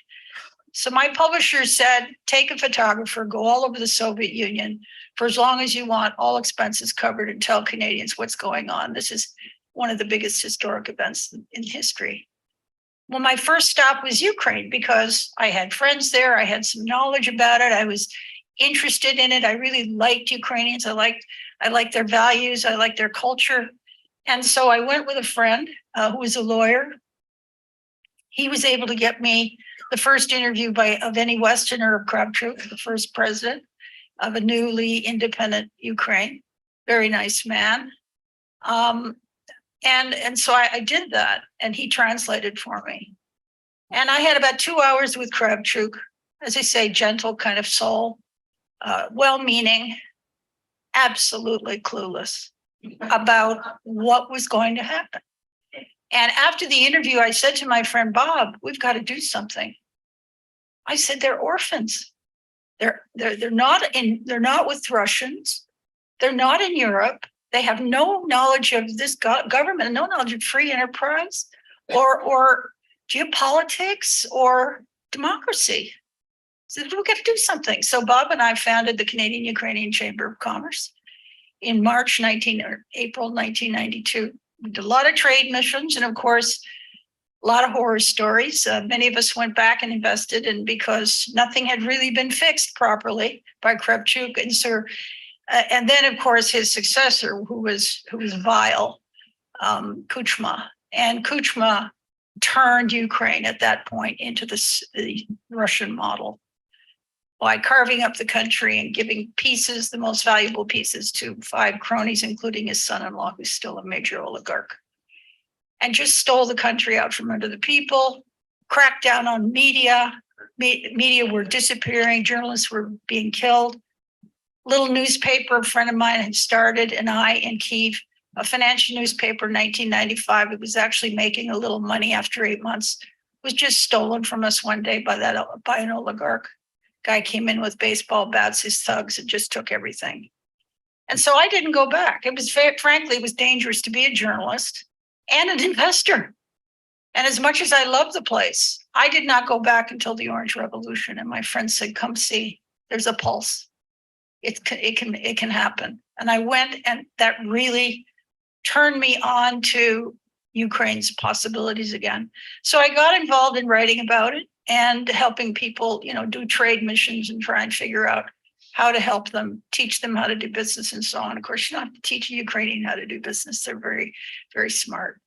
And then, of course, came the Maidan, the Revolution of Dignity, and that was even more dramatic. And so that's kind of been my history as an outside but professional observer and a sympathetic observer. And I will tell you that what I tell a lot of audiences about Ukraine, and I've been asked by defense contractors to talk to people because everyone's frightened about the corruption and the potential for corruption and making investments on a long-term basis. And my take is this is not a corrupt people. This is not a corrupt culture. This war is the culmination of a 30-year struggle by them to get out from under Russia and its corruption and its influence and its control. And that's what it is. That's what it is. And so what we found happened was Kuchma began this business of state capture. And the oligarchs still have, if they're going to keep ownership, I'm all for nationalizing all of them. But, you know, oligarchs, courts, the police, the media, the politicians, the Rada, everything was a victim of state capture. It was all controlled. It was all rigged. And people just had to go about their lives to try and get on with them and avoid it. And if it required a bribe to get your kid into kindergarten, you gave the bribe. It wasn't their fault. It was what the system was. And it was because the polity was totally rotten, completely rotten, thanks to Kuchma and Russia. So what I see, though, from a personal point of view, is I see, and sweeping generalizations are going to come here. So just take it with a grain of salt. And I'm not talking about Ukrainian nation as a nationality or an ethnic group. I'm talking about people who identify and live as Ukrainians and have been brought up. Talk about the software of a Ukrainian. And I think that it's rooted in a couple of very interesting things, which is why they have escaped spontaneously. It's taken 30 years, but they did it. Belarusians didn't. Kazakhs didn't. And that's because I think that their values, their traits, are rooted in the fact of they're victims. They've been victims for a long time. So they're empathetic and so on, and they have to pull together in hard times, and they have a common enemy. But I think that the other thing that's very important is their values are rooted in agrarian culture. This is a farming country. And my father's people came from farming lands in the United States, Indiana. And that really requires a number of things to be successful. And it develops a number of values and traits for it to work. And this is what Ukrainians have, which is why they have been able to get almost out from under it. They will win this war, and they will be an incredible country. Is agrarian culture requires good work ethic. You have to have good work ethic. Nobody's going to do it for you. The other thing is you have to be resilient. Thunderstorms, not your fault. Floods, pestilence. Boy, you have to be able to get up and do it all over again, even if your crop has failed. Put up with terrible commodity prices. You have to be a risk taker. You have to be good at that. You have to do teamwork. Nobody runs a farm by themselves. And this leads me to another very important point. And that is the intrinsic feminism. I know that's a dirty word to some people, but it isn't. The equality between men and women, the strength of the Ukrainian women is rooted in the farm values, because the farm wife does as much work and is as important as the husband. It is a double team effort. And I think that that's made it a very different place. That certainly isn't the Russian experience. And that certainly isn't a lot of other countries where women are treated like cattle. So risk-taking, resilience, resolve, patience, teamwork, work ethic. And the other thing is resourcefulness. When the tractor breaks down on the farm, you got to learn how to fix it. So of course they can fix a tank. Of course they can create drones like no one else. Of course they're good at engineering and mechanics. This is necessary on the farm. You don't call a handyman. You got to fix it yourself. And so I think that this cultural, shall we say, software is what distinguishes them as a nation, which is also why it came to pass that In 1991, when they left the Soviet Union first, they opted to go the first. And then they had these street revolutions, and now we're seeing what's happened. This is a nation of people with different DNA ethnicities, but a nation of people, a cultural phenomenon, which is why Ukraine had the biggest civil society of any republic in the former Soviet Union. No one had anything this size, but it was there. Whether Ukrainians work in the city or on the farm, they have those values. It's teamwork. Let's pull together. Women are important. Not wife beating, not a lot of alcoholism, as you see in the other republics. So this is why there's Ukrainian exceptionalism. I'm getting teary.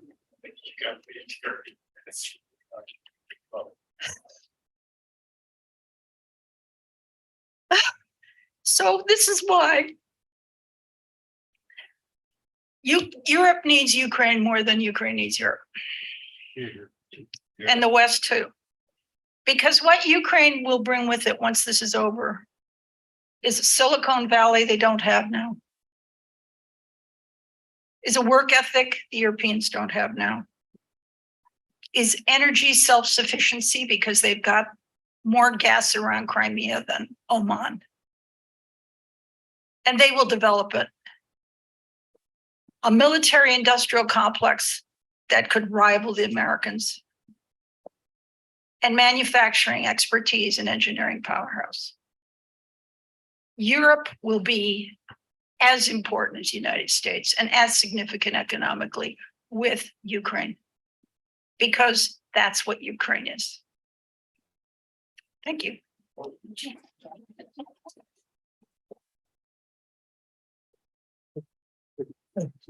We have time for a few questions, and people that want to ask questions should come to the podium so that those that are listening and watching remotely will hear what you have to say.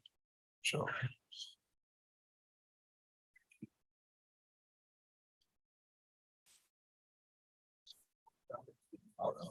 Here comes the question. So strong. Yeah.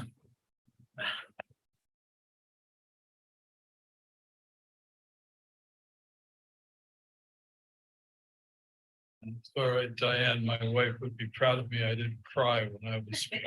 There's a passion inside of me that wants to help.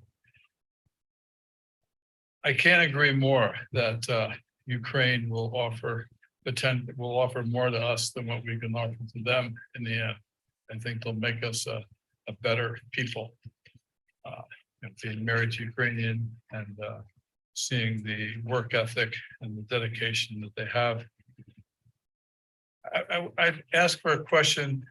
What do you think about reverse immigration after this war is over?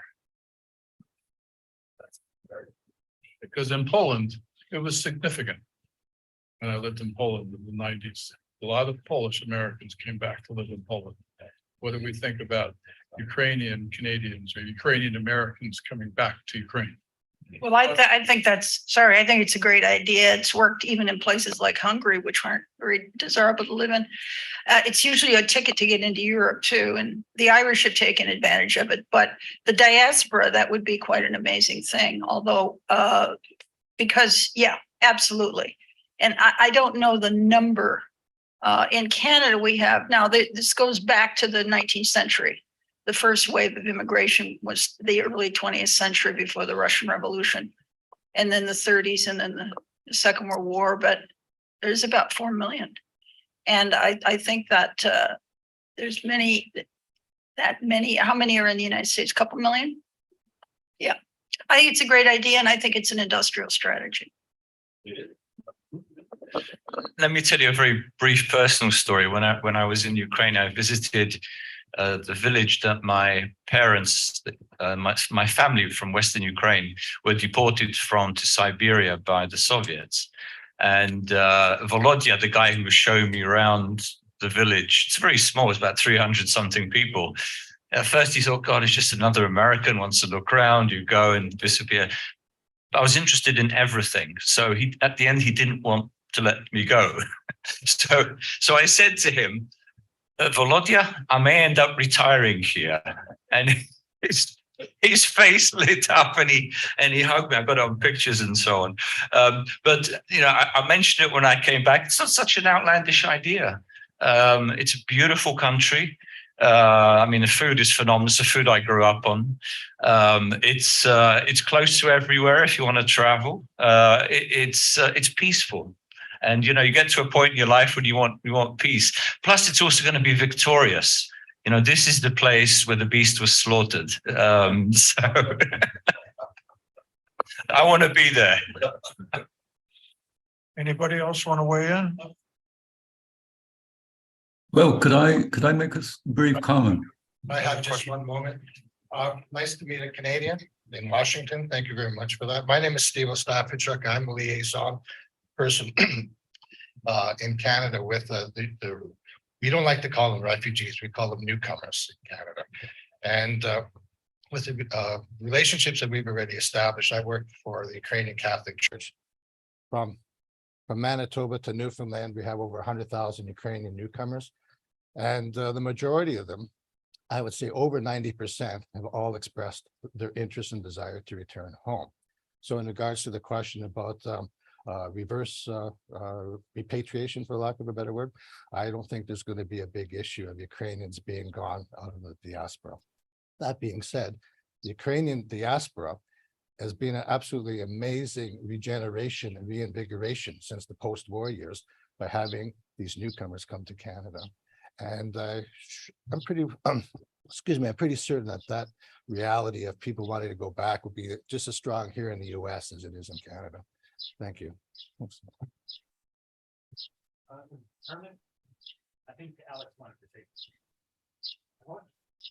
Yes, could I make a very brief comment? I believe the number of Ukrainians who left in the immediate aftermath of the war was something like 10 million, maybe a little less. And recently I read a statistic that the Ukrainian government says that something like 4 to 5 million have already returned, many of them living in near the frontline towns and cities. Whatever the exact numbers, again, I'm not sure if those are exact or just estimates. Clearly, it shows that people are willing to return, even under decidedly non-propitious circumstances. But the most important fact, aside from patriotism and this, that, and everything else, remember, in the aftermath of the victory, Ukraine will be engaged in a long-term process of reconstruction. Vast amounts of money are likely to be poured into the country. That will mean opportunities for entrepreneurs, jobs for skilled and unskilled labor, and of course, opportunities for corruption. But the bottom line is that it will certainly act as a magnet for people who know the language and know the culture, and know the history and know the country, and who will be involved in rebuilding it. So I would expect that will, as much as anything else, and perhaps even more than anything else, draw many of these newcomers back into the homeland. Last question. I do want to inject a note of caution. Return. The longer, that's why it's so important to end this quickly. The longer This goes on, that algorithm will change and there will be fewer of those people. They'll establish roots, families will break up, et cetera, et cetera. The second thing is the longer the war goes on and the more deadly it is in the absence of the proper weapons that Ukraine needs to win it, it will create additional demographic problems for Ukraine. Ella Libanova, who is a very important social scientist in Ukraine, has warned already of the pre-existing demographic downward trends that Ukraine faced before the war. A protracted war will only accelerate those and create really, really serious problems for even for economic development. It will mean that it will be a completely different society as well. Just something to keep in mind. some societies have had post-war baby booms, though, so there's some small grain of hope. Quick question, and we have quick answers and the grades. My name is Yaroslav Popadiuk. I'm formerly with the Radio Liberty researcher. And for the last 100 years or so, the history of Ukraine has been written by Russophile academics, scholars who tended to conflate Ukrainian identity, Russian identity as one. The question is, has that trend, is there evidence that that trend has been changed, and will it continue? I think Alex is the guy to ask.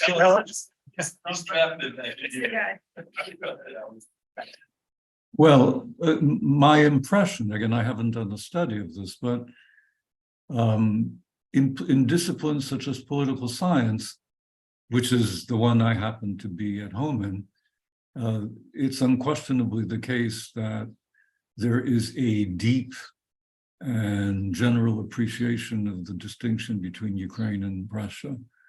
And that kind of follows from the very disciplinary logic of political science, which tends to focus on states and on existing states, and occasionally even on minorities or nations within states. And in as much as Ukraine is a state, regardless of the quality of that state, it is in fact, therefore, a subject of analysis. My impression is that in history, the older generation scholars are still hanging on to their paradigms, but younger scholars, recent scholars, and certainly graduate students are experimenting with new ideas, and many of those new ideas focus on issues such as decolonization, deimperialization, and so on. They bring to this a variety of theoretical perspectives, some of which are less comprehensible, some are more comprehensible, but the bottom line is, increasingly, they are, that's to say, young scholars and graduate students are focusing on Ukraine as a subject that is worthy of study unto itself. It doesn't have to be seen through the eyes of Russia or Moscow. So I think the good news for history is that, you know, within the next 10, 15 years, there should be a significant paradigm shift. I can only say, when it comes to literature, language, culture, I can't say anything on the basis of experience, but I've been told and I've read that these happen to be bastions of Russophilism. And indeed, there are significant pro-Putinite, pro-Russian sympathies within these disciplines. And apparently they're quite manifest at the annual conventions of the former AAA, the Slavic Studies Association.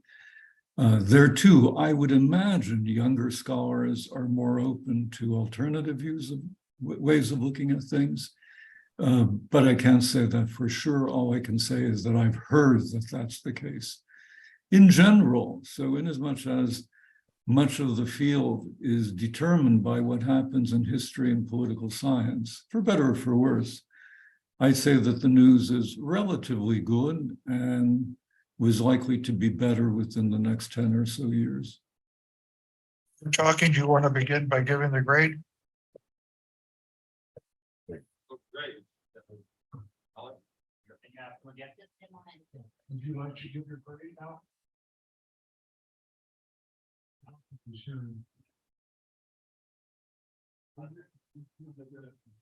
I think I could have started. I mean, I can't hear. You know, I think we all discussed how strong is the cohesiveness in that community, and it is around a certain kind of national and civic identity. I give it an A. A for me also. Yeah, A. A plus. A and going up. So Herman, Adrian had a, Janusz had an A, and A plus. And Alex again? And Alex. I would give Ukraine an A+. Oh. Thanks, everybody. I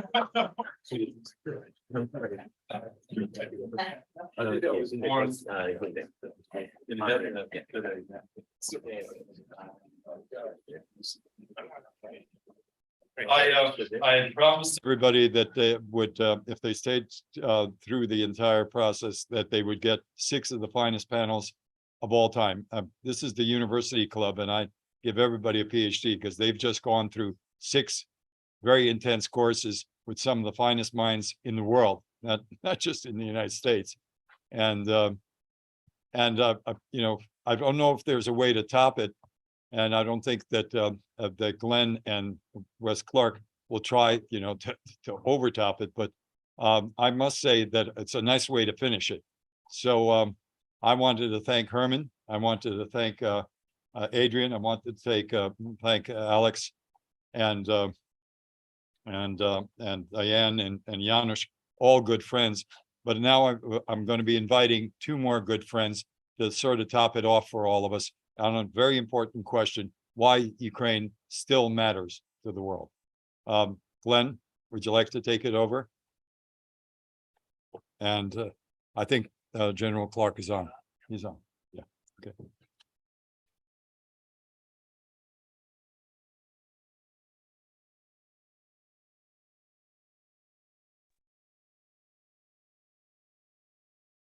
Hey everyone, thank you for appearing today. That's Mike Wesley Clark, #1 in his class, 1966 class at West Point. He's given great distinction to this service to this country. He's a former Supreme Allied Commander in Europe from 1997 to 2000.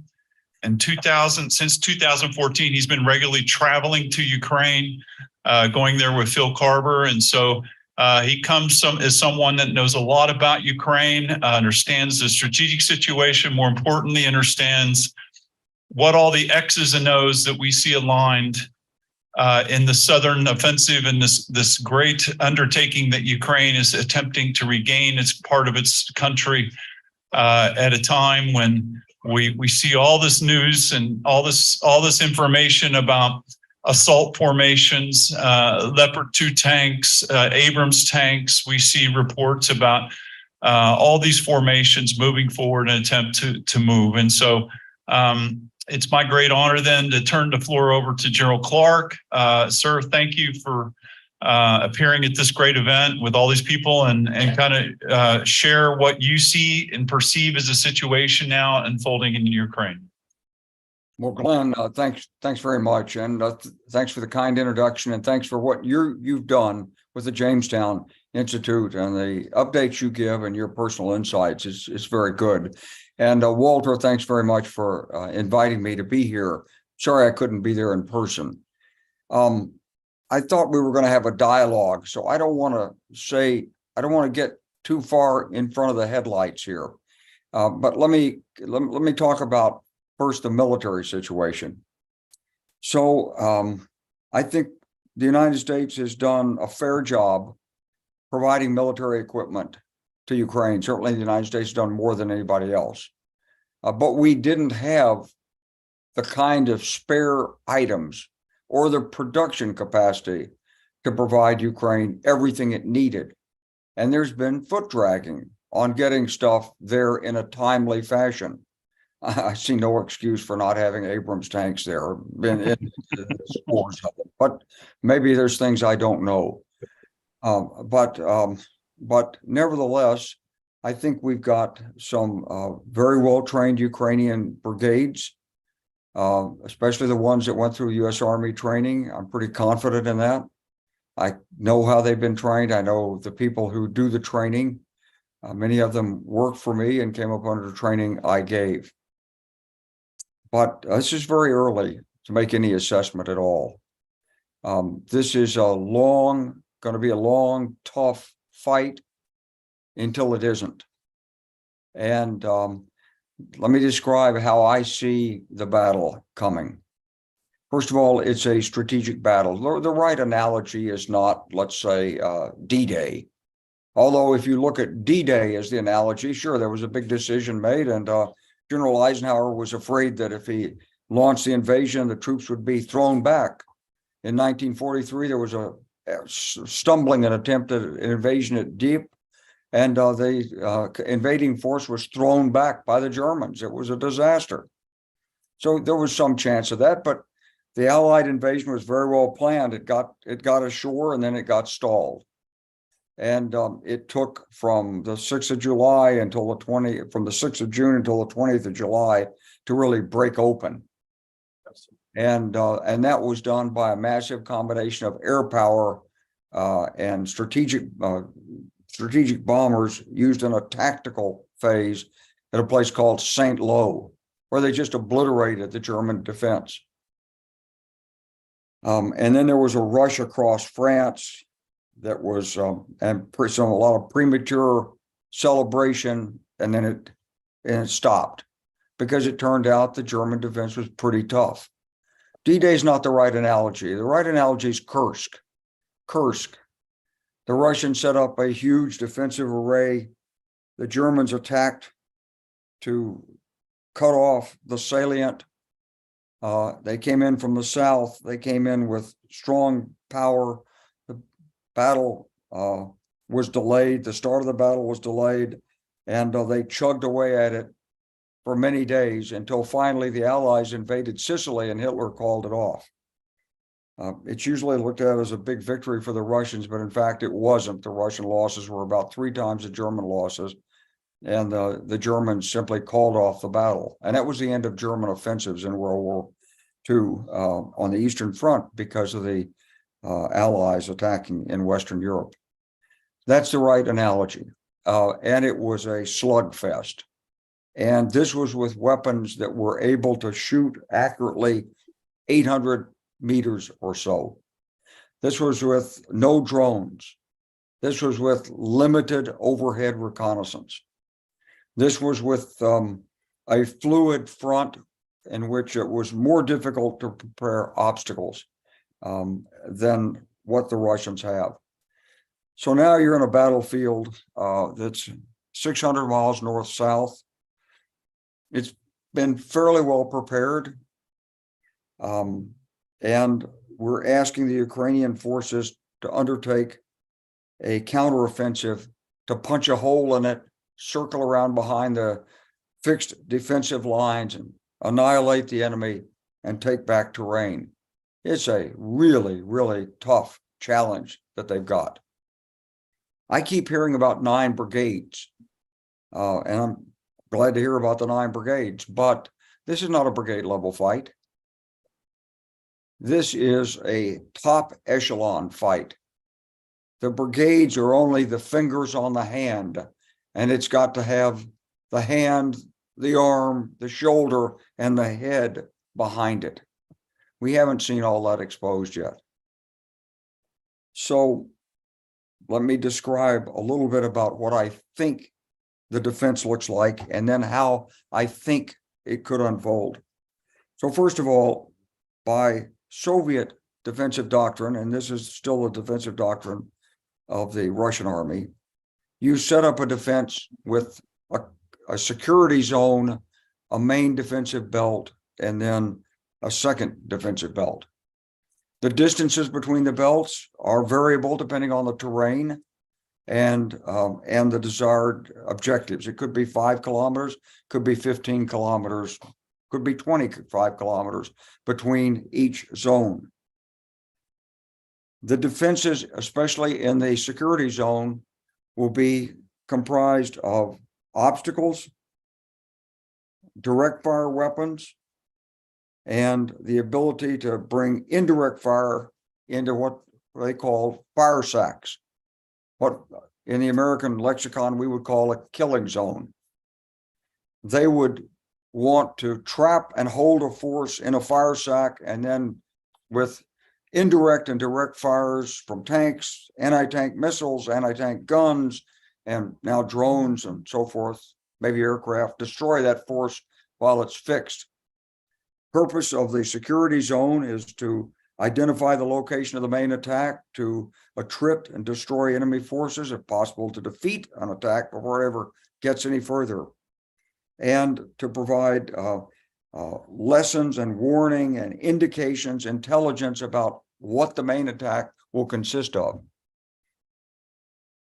What you've seen thus far in the South is a security zone battle. You probably won't see another one like that. You've seen the pictures of 2 or 3 destroyed mine clearing vehicles. And you've seen the Russians hooting and hollering about 2 or 3 German Leopard tanks that have been hit. There's a video of some drones attacking some disabled equipment. All that is, that's disturbing. But in my military career, I've run hundreds of attacks at this level. Starting in the mid-1980s in the National Training Center at Fort Irwin, we had 1,000 square miles of desert.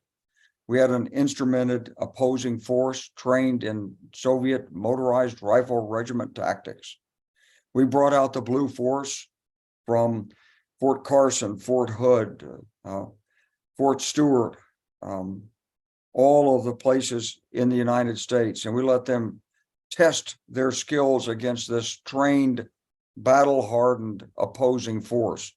Usually they lost. Usually the opposing force won. And you could make a list of 100 common errors that happened to the Blue Force.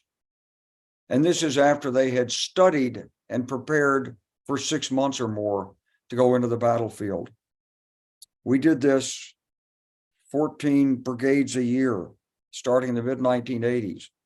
We did it through the Gulf War. We did it after the Gulf War. After 2003, we changed the training to emphasize insurgents. It was a little bit different, but all the senior leaders in the Army have been through something like this. And in a typical rotation, an American battalion commander would fight 7-8 battles with lasers instrumentation. If he's lucky, he'd win 1. The whole point wasn't to win, it was to learn. And it was to create a learning army that could take its mistakes and learn from them. That's the essential element of training that we've tried to impart to the Ukrainians. It's not a drill. When you attack, it's not a lay down A, B, C, D, E. No, that's not the way it has to be done. You have to, you can try it that way. When you don't succeed, you have to do the after action review. You have to honestly figure out what went wrong and why and how it's not going to happen the next time. I don't think you're going to see any more groups of those tanks like you've seen in the pictures, because that's not going to happen again. How do we then do this? So, Glenn, I don't want to get in a whole lot of technicalities, but let me put it this way. First thing is, you have to win the reconnaissance, counter-reconnaissance battle. That is to say, you got to know where the enemy is. You got to know his positions. You got to know the minefield locations. You got to know where his reserves are. You have to plan in detail the actions on the objective. So you can't simply drive up to the objective with a bunch of tanks in a column or armored fighting vehicles in a column and say, okay, guys, you're on the objective. Oh, look around. What's up here? No, it doesn't work that way. It's backward planning.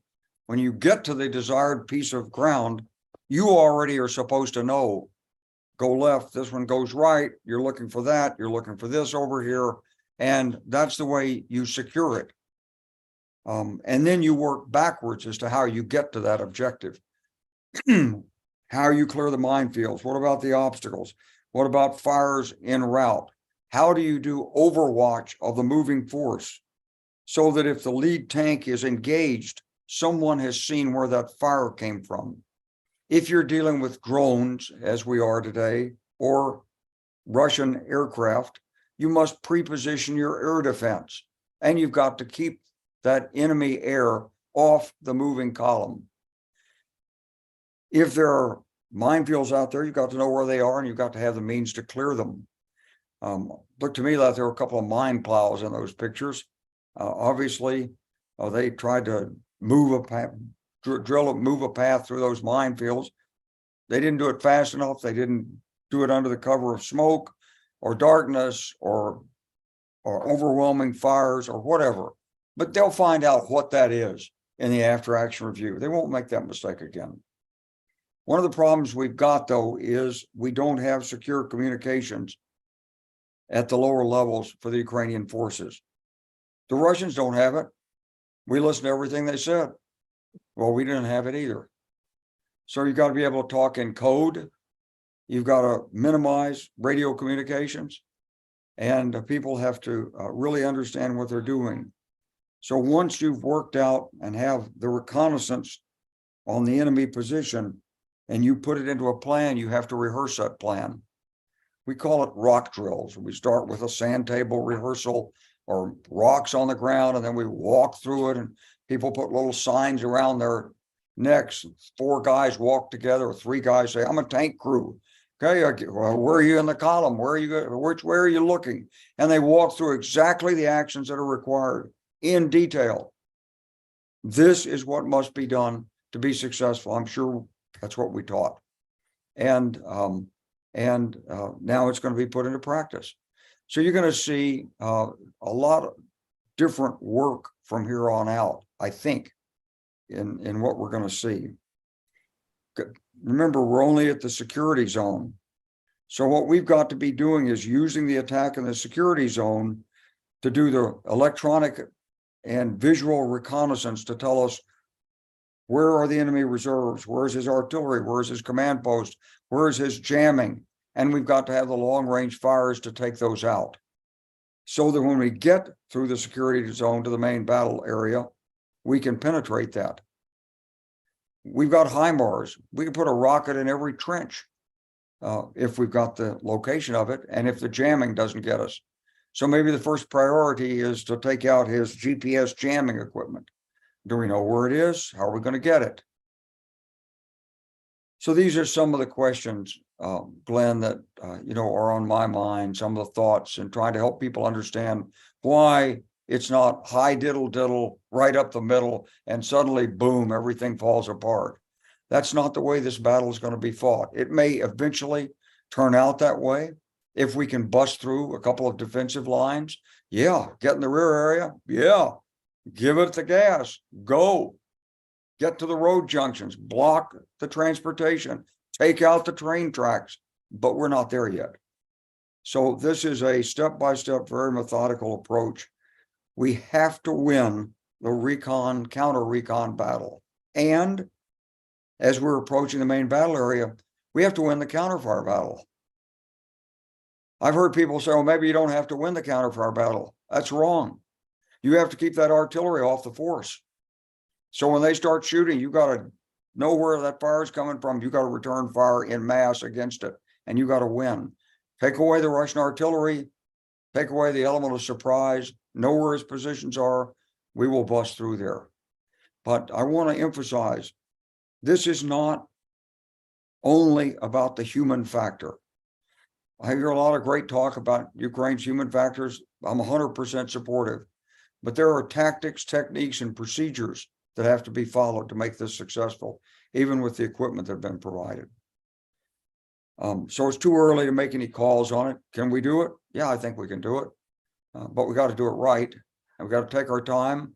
We got to play smart. Well, thank you very much, sir. I certainly want to ask you some questions, and I have to use this opportunity to say, to use your phrase, run up the middle, to bring back and talk about Razorback football in the University of Arkansas. Coming from Oklahoma, it's a very proud football tradition. But running up the middle is a very important phrase. And I want to ask you, you saw last year the importance of deception when we thought that they were going to attack Kherson, and then the great Kharkiv counteroffensive began when completely caught the Russians by surprise. Now, looking at the strategic environment, and you see Ukraine kind of running up the middle here with the southern offensive, and everyone's saying the southern offensive is underway. Have you stopped and paused, and do you really think that maybe this is where it's coming from? Or do you kind of hesitating, wondering in the back of your mind, is something going to happen that we may not be expecting in view of what happened last year? Or is this, do you think, is really the real thing? I wouldn't want to say. If I knew, I wouldn't tell you. And Okay, speculate then. And look, and Glenn, look, here's the thing. There's a lot going on right now that we can't see. You've got to find the right spot, and you've got to go after that spot. It's going to take. There'll be a few missteps along the way, probably that look like missteps. They may not be. They may be reconnaissance. So you may have to pay a price for the reconnaissance. Now, if it were me, I think I'd probably invade Belgorod and whip around the backside on the railroad tracks and take out Luhansk from behind and completely, discombobulate the Russian force there. But that preceded the operation. So is it the idea to stretch out your enemy? I mean, along a vast front, the way the Ukrainians are doing? I mean, you brought up Belgorod. That's a good point. I mean, that I think if you stretch out the enemy, that's fine. But I want to find a weak spot if I can and go through it. If I can't, then I want to take advantage of pulling the enemy into a strong point and pulverizing it. To do that, no, but you got to understand on this battlefield and where we are. In the United States fight, of course, we always count on the Air Force to keep the enemy air away from us. We don't have an Air Force that can do that in this fight. The Russian Air Force is moving more and more forward. Air defense on the Ukrainian side is absolutely critical. So you've got to establish mobile forward air defenses. Protecting Kyiv's not enough. And that means we need a lot more assets, I think. Those Gepards are good, but do we have enough of them? I think we have 18 or something like this, or 30. Why don't we have a couple of hundred? They're out of the German inventory, supposedly. So there's a lot more we could do with air defense. Got to have a secure place to put your artillery in. And then you've got to use that artillery. Do we need ATACMS? Yeah, we need ATACMS. But ATACMS isn't enough. Would you have led with the Leopard tanks the way they did? Do you think that, or would you have led with the T-72s in your first issue? I'm not going to second guess that one, Glenn. Okay. I mean, many people are speculating. They led with the Leopards. There was a reason for it. And like I said, what I saw in that picture, as I looked at it as best I could, looked to me like the first 2 or 3 vehicles there were the mine clearing vehicles with plows on the front end. And I saw this huge dredged path across this open area as I was looking at it.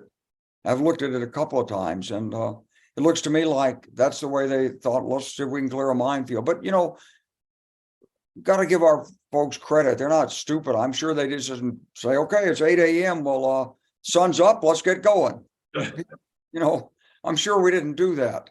But what is it that we did do, and what do we learn from that? Yeah. That's the burden on the Ukrainian chain of command. And when I say the brigades are like the fingers of the hand, somebody's got to be positioning the artillery, making sure the logistics is up there, working the electronic warfare. I know for a fact we haven't given them the electronic warfare support that they need.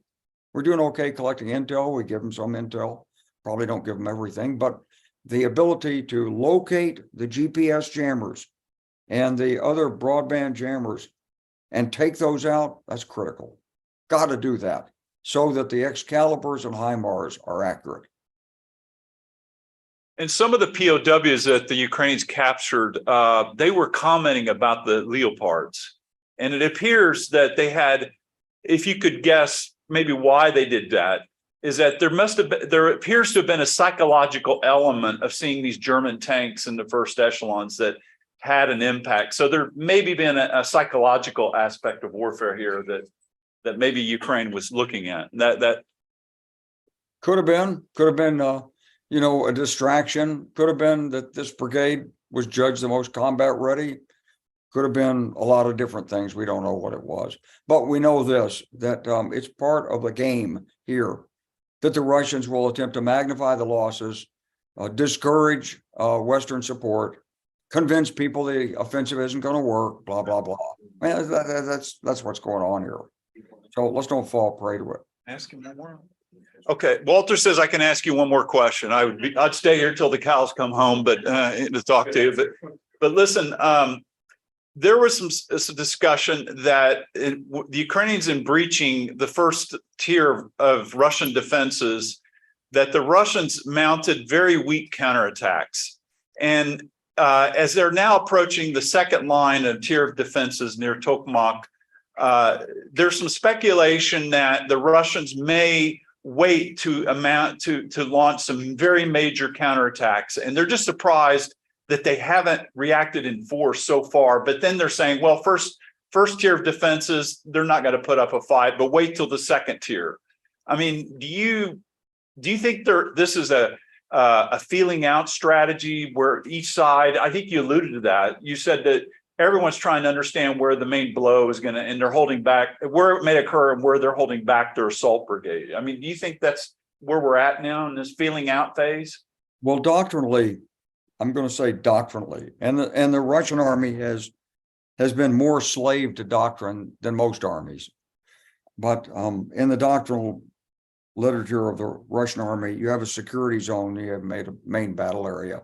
In the security zone, which we call the covering force area, you're not going to have a very large counterattack force. You might have a few vehicles that can make a counterattack, but by and large, you're going to try to identify the enemy, delay him, deceive him as to the location of the main battle area, inflict what punishment you can on him, and give time for the commanders in the main battle area to prepare to face the enemy's attack. Typically, in the attack, you move with a covering force. So you move with some smaller security element in front until you know where the enemy's main battle area is, and so forth. Now, from the Russian perspective, yeah, they're not going to put their reserves up front, because if they do have mobile reserves, and we have to believe that they do, those mobile reserves are going to be kept in hiding where they can't be struck, and they're going to be kept out of artillery range for as long as possible. So if you figure most artillery range is 25 to 30 kilometers, if you have a security force, a security zone that's 15 to 20 kilometers deep, and the enemy has his artillery 5 or 10 kilometers from the edge of that security zone, he can't hit you until he penetrates the security zone, brings up his artillery, becomes vulnerable. This is the advantage of HIMARS if it's properly used, and if you have the intelligence to use it, and if you can get rid of the Russian jammers that are making it relatively ineffective.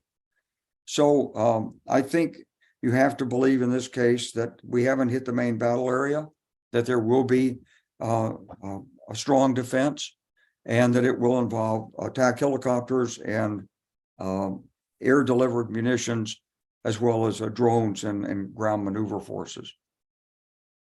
Okay. Some of the people wanting to ask some questions, so I can go ahead and open that up. And you, sir, I think you were wanting to ask a question. So, I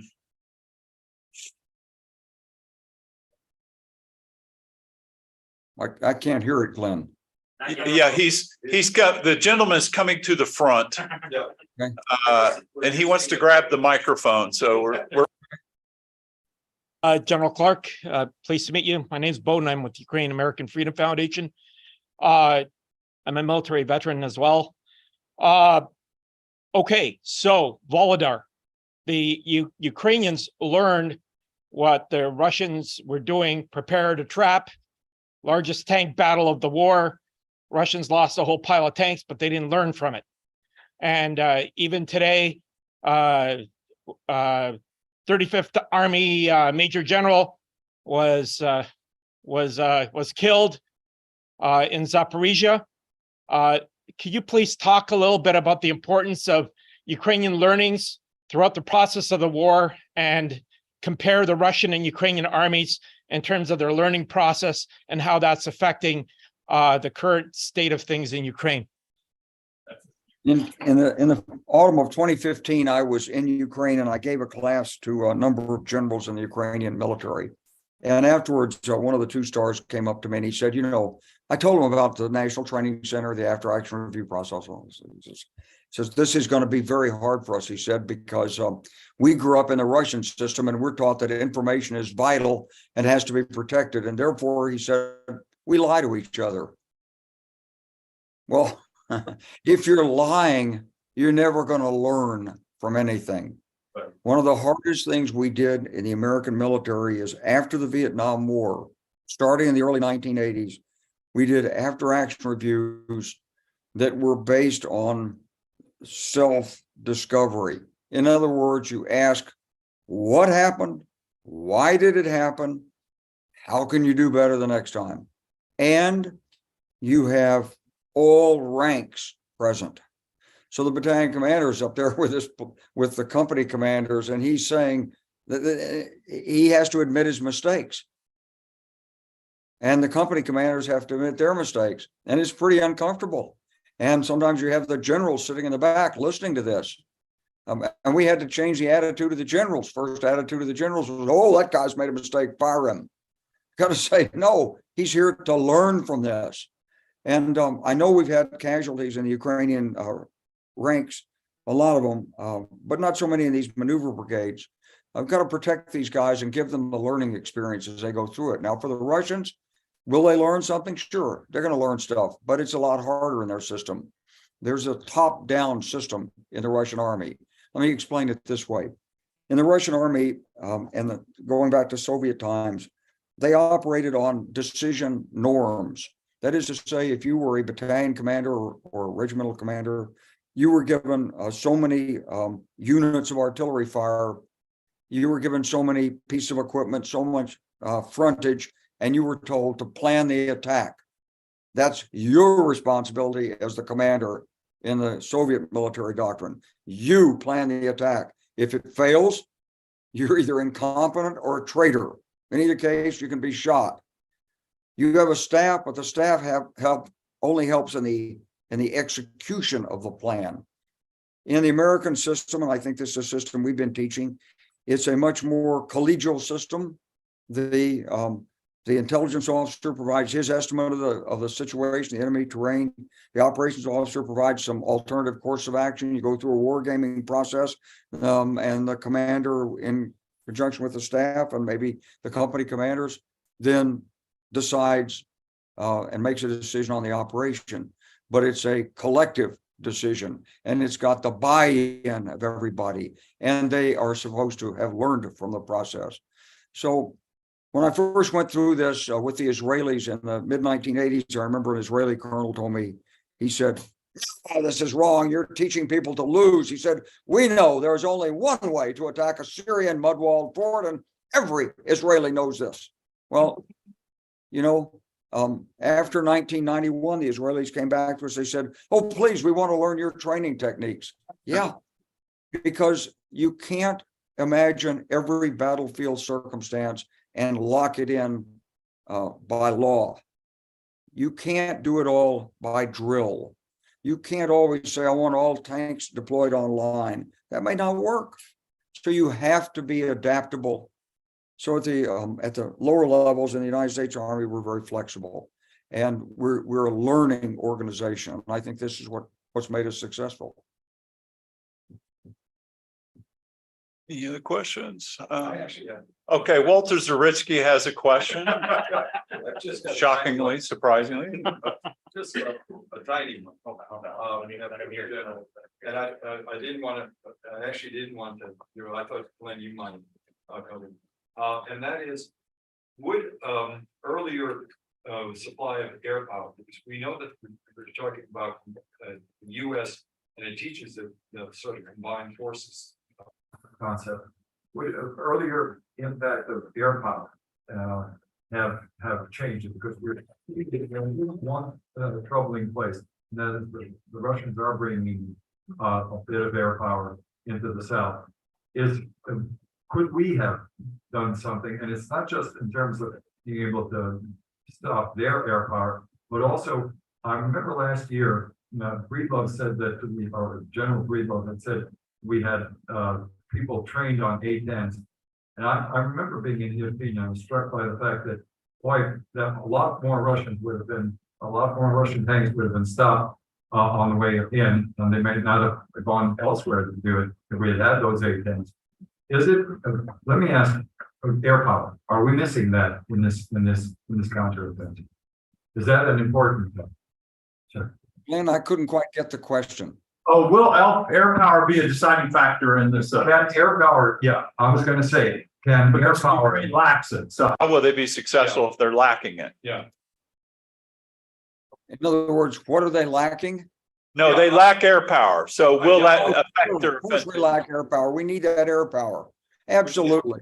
Whoever said that, that they didn't need aircraft and air power to do a counteroffensive, that's just not accurate. However, I will say this, that the Russian air defense looks pretty powerful.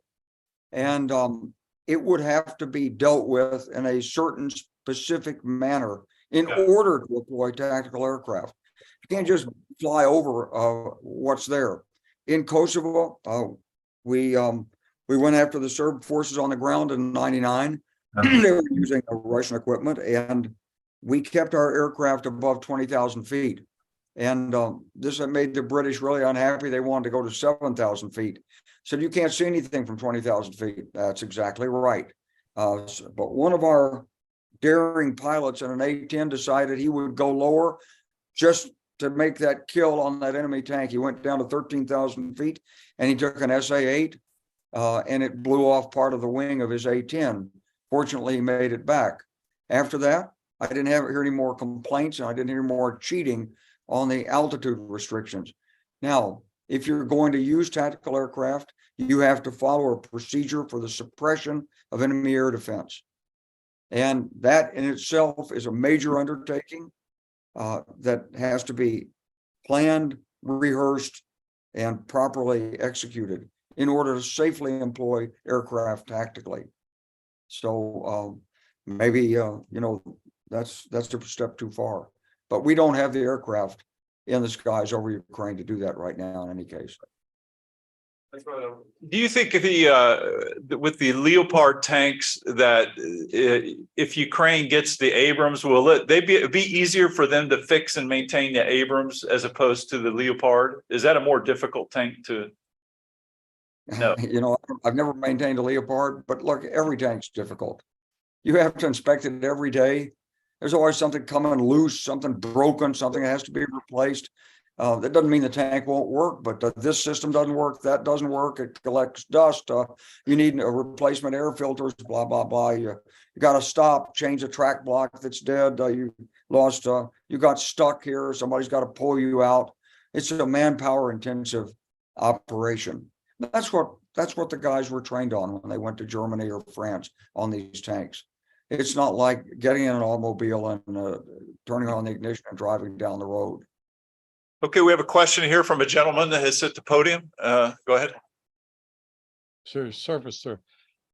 Father of a captain in the Air Force, my daughter. And thank you for your service, sir. And I speak as a father of a captain in the Air Force, my daughter in the reserves, and a son of a father in World War II. What role do you think the Army Corps of Engineers can take in helping in the reconstruction of Ukraine, if you had an opinion on that? Question is Army Corps of I think the Corps of Engineers would best be used in the contracting phase. We have tremendous expertise in engineering, but we don't do the work ourselves in civil engineering. We do the contracting for that. We have combat engineers who can build roads and so forth, but they're not going to build super highways and do that kind of stuff. I think, what Ukraine's going to need is the ability to quickly accept infusions of foreign money, turn that money into real contracts that are manageable, and manage the foreign workforce that comes in to help the Ukrainian companies. There's a tough competition going on right now between Poland, France, and other European countries to sort of get in line for these lucrative contracts. I'll rebuild the bridges. No, I want to do the nuclear power plants. I can replace. All this kind of stuff is lining up. They can't wait to get in on the feast. And what's going to have to, got to be carefully managed. And managing that is something the U.S. Corps of Engineers could do. Okay, is that it? If you got any more, so yeah, I mean, this is our. I got one more. Is this on? Yeah. Okay. Yeah. All right.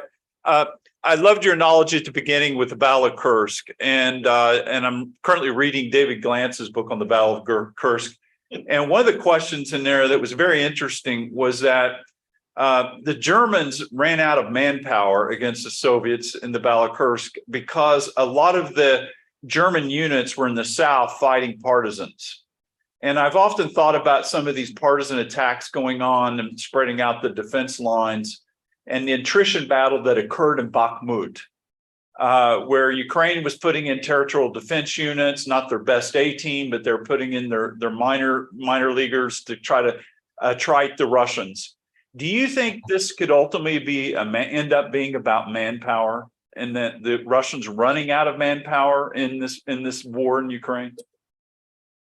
I don't think the Russians are running out of manpower. Not You yet. don't think they are? And at any given time, Putin can throw a bunch of half-trained of the latest April mobilization forward and put them in there. He's got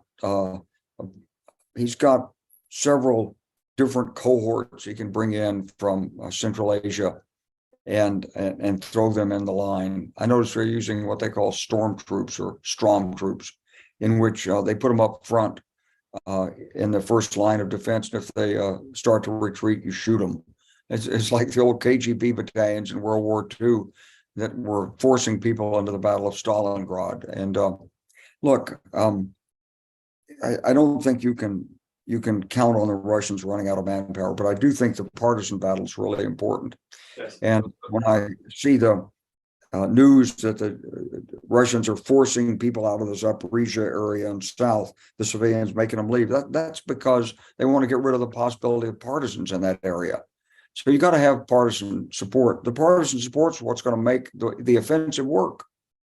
The partisans will clog up the roads. They will knock out the logistics. They will report the locations of the command posts and logistics centers, and they will ultimately be armed and attacking elements of the Russian force in the rear. But that signal hasn't been given. And it will be one of the critical elements in making this offensive work. But you don't want to blow the whistle too soon. We did that in World War II in France. We activated a bunch of French partisans that all got killed. Okay. All right. Well, I'm getting the nod that it's everyone is very happy to have heard you speak. Give you a big round of applause. All right. Well, thank you very much for the opportunity to speak. And let's pray for Ukraine and brave men and women fighting there, because they're fighting for all of us. Thank you. Thank you very much. Yeah. I wanted to thank both of you. I'm going to do this because I got to close this thing, but we're about to do it. Yes, you can. I wanted to say, General, thank you for having done this. You have told us many times, man, that another place where we have to keep the battle going is in keeping the narrative on our side. And actually, in the last 3-4 days, I can see that if you don't do the narrative, if you don't put out your message strongly enough, the other side can start stepping on your narrative. So that was one. And second, I just I'm just happy that the general, the last truly successful general that we've had, the one that won with an air war and with partisans, the Kosovo forces, was able to address us on this issue. I admire your work, sir. And I just wanted to say that. I also wanted to say to Glen, just keep doing what you're doing, because you really have today. Jamestown is putting out some of the best information we've got about the war. Okay, so I wanted to thank both of you for having come to this session, because both of you deserve a huge round of applause. Thank you. I was in beginning to get to that time of day, man, where I'm becoming incoherent. So the question is, we have one last session, and that is we have a tally master who for 5 minutes will give us a rundown of how we did on the report card this year. Okay. Thank you very much. Some of you may have been using the grading sheet at the back of our program. So if you have been following along, I'll go in reverse order because that was, as Walter likes to say, that was literally a panel discussion of 5 aces because we got 5 A's in that panel. That's for the established yet tolerant national identity, assessing Ukraine's progress regress. All the speakers gave at least an A or an A+. Given the fact that it's a war, let's grade on the curve to the A+. We're end of semester here. For viable social cohesion, which was a wonderful discussion that Melinda chaired for us, we had our speakers and our moderators acknowledge 2 different sides of social cohesion. One is громадянство, the civil society, and the other one was the government and how it was dealing with social cohesion, meaning what reforms needed to be made. For the суспільство, we are between an A-, an A+, and an A. So let's give an A for the society's work. On the government's work, we have one harsh grade of a C+, but in general, it's a B, with some people giving an A- even. So B for the government, A+ for громадянство. Even greater energy security, wonderful panel with Ariel, Myron, Mykhailo, Margarita. For any of those who missed some of the graphics that we had up, Myron had a fantastic thing that he prepared for us. We'll make sure to email that out for you or post it online with the video, so you have access to that, not just the video. But to go there, let's see. We asked what grade for assessing Ukraine's progress regress for an ever greater energy security, and I heard the highest grade. That was Margarita. The highest grade we give to Ukraine's progress in that respect. Both mixed grades from people understanding that you give an A for the fact that Ukraine has been working on its energy during a war, the fact that it has sustained a working energy grid and importing energy, as well as making sure its people are able to use it. So an A for the fact that it's doing it under the war. However, in general, a B. There was one C, but in general, a B for the need for reforms in the general energy field. You may remember that two of our speakers agreed that this is not the right time for reform per se. Going back up to the third panel, even greater general security. We had a mixed bag there because, well, first Ambassador Herbst left before he can give a grade. So we have a pass-fail there that didn't finish class. But Ambassador Volker gave an A-. We had A-, A-, one for General Breedlove pointed out for general security. He gave the world a C- for not helping Ukraine enough. But given that we're judging Ukraine, I think an A- was the average grade in that third panel. In the second panel, market economics, very strong grades for what Ukraine is doing now. Tom gave it an A. We had a bunch of A's for fiscal transparency specifically. Sorry, that fiscal transparency got a couple of B's, but Ukraine's entrepreneurial spirit got rave reviews in that panel. I think maybe we talked about that in social cohesion by the end. Adrian was mentioning, or people on the cohesion panel were talking about just, or Janusz was talking about how Ukraine will be the country you want to live in. And that maybe points to the social cohesion, the market economics panel, where entrepreneurship in Ukraine is absolutely being rewarded by our graders. And we go all the way to the first panel. And as usual, it is our pollsters who refuse to give grades because they do this for a living. So we need to pay them. But given that fact, both our wonderful friends from IRI and NDI gave passing grades. to Ukraine, an A for a robust democratic politics in general.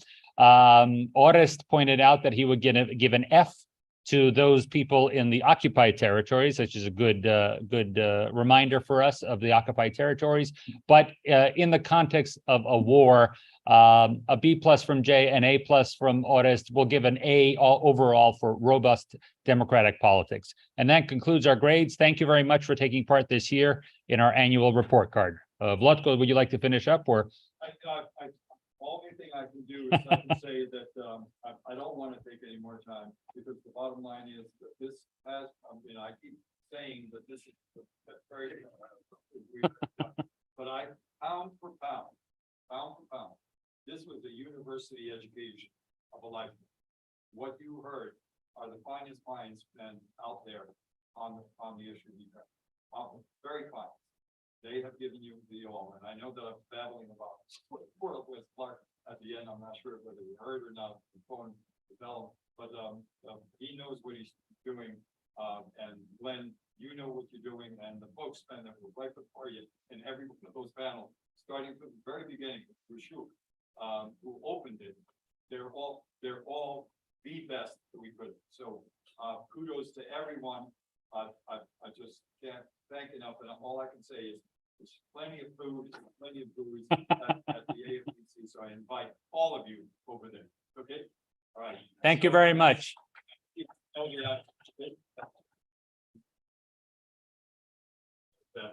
But no, it was, I just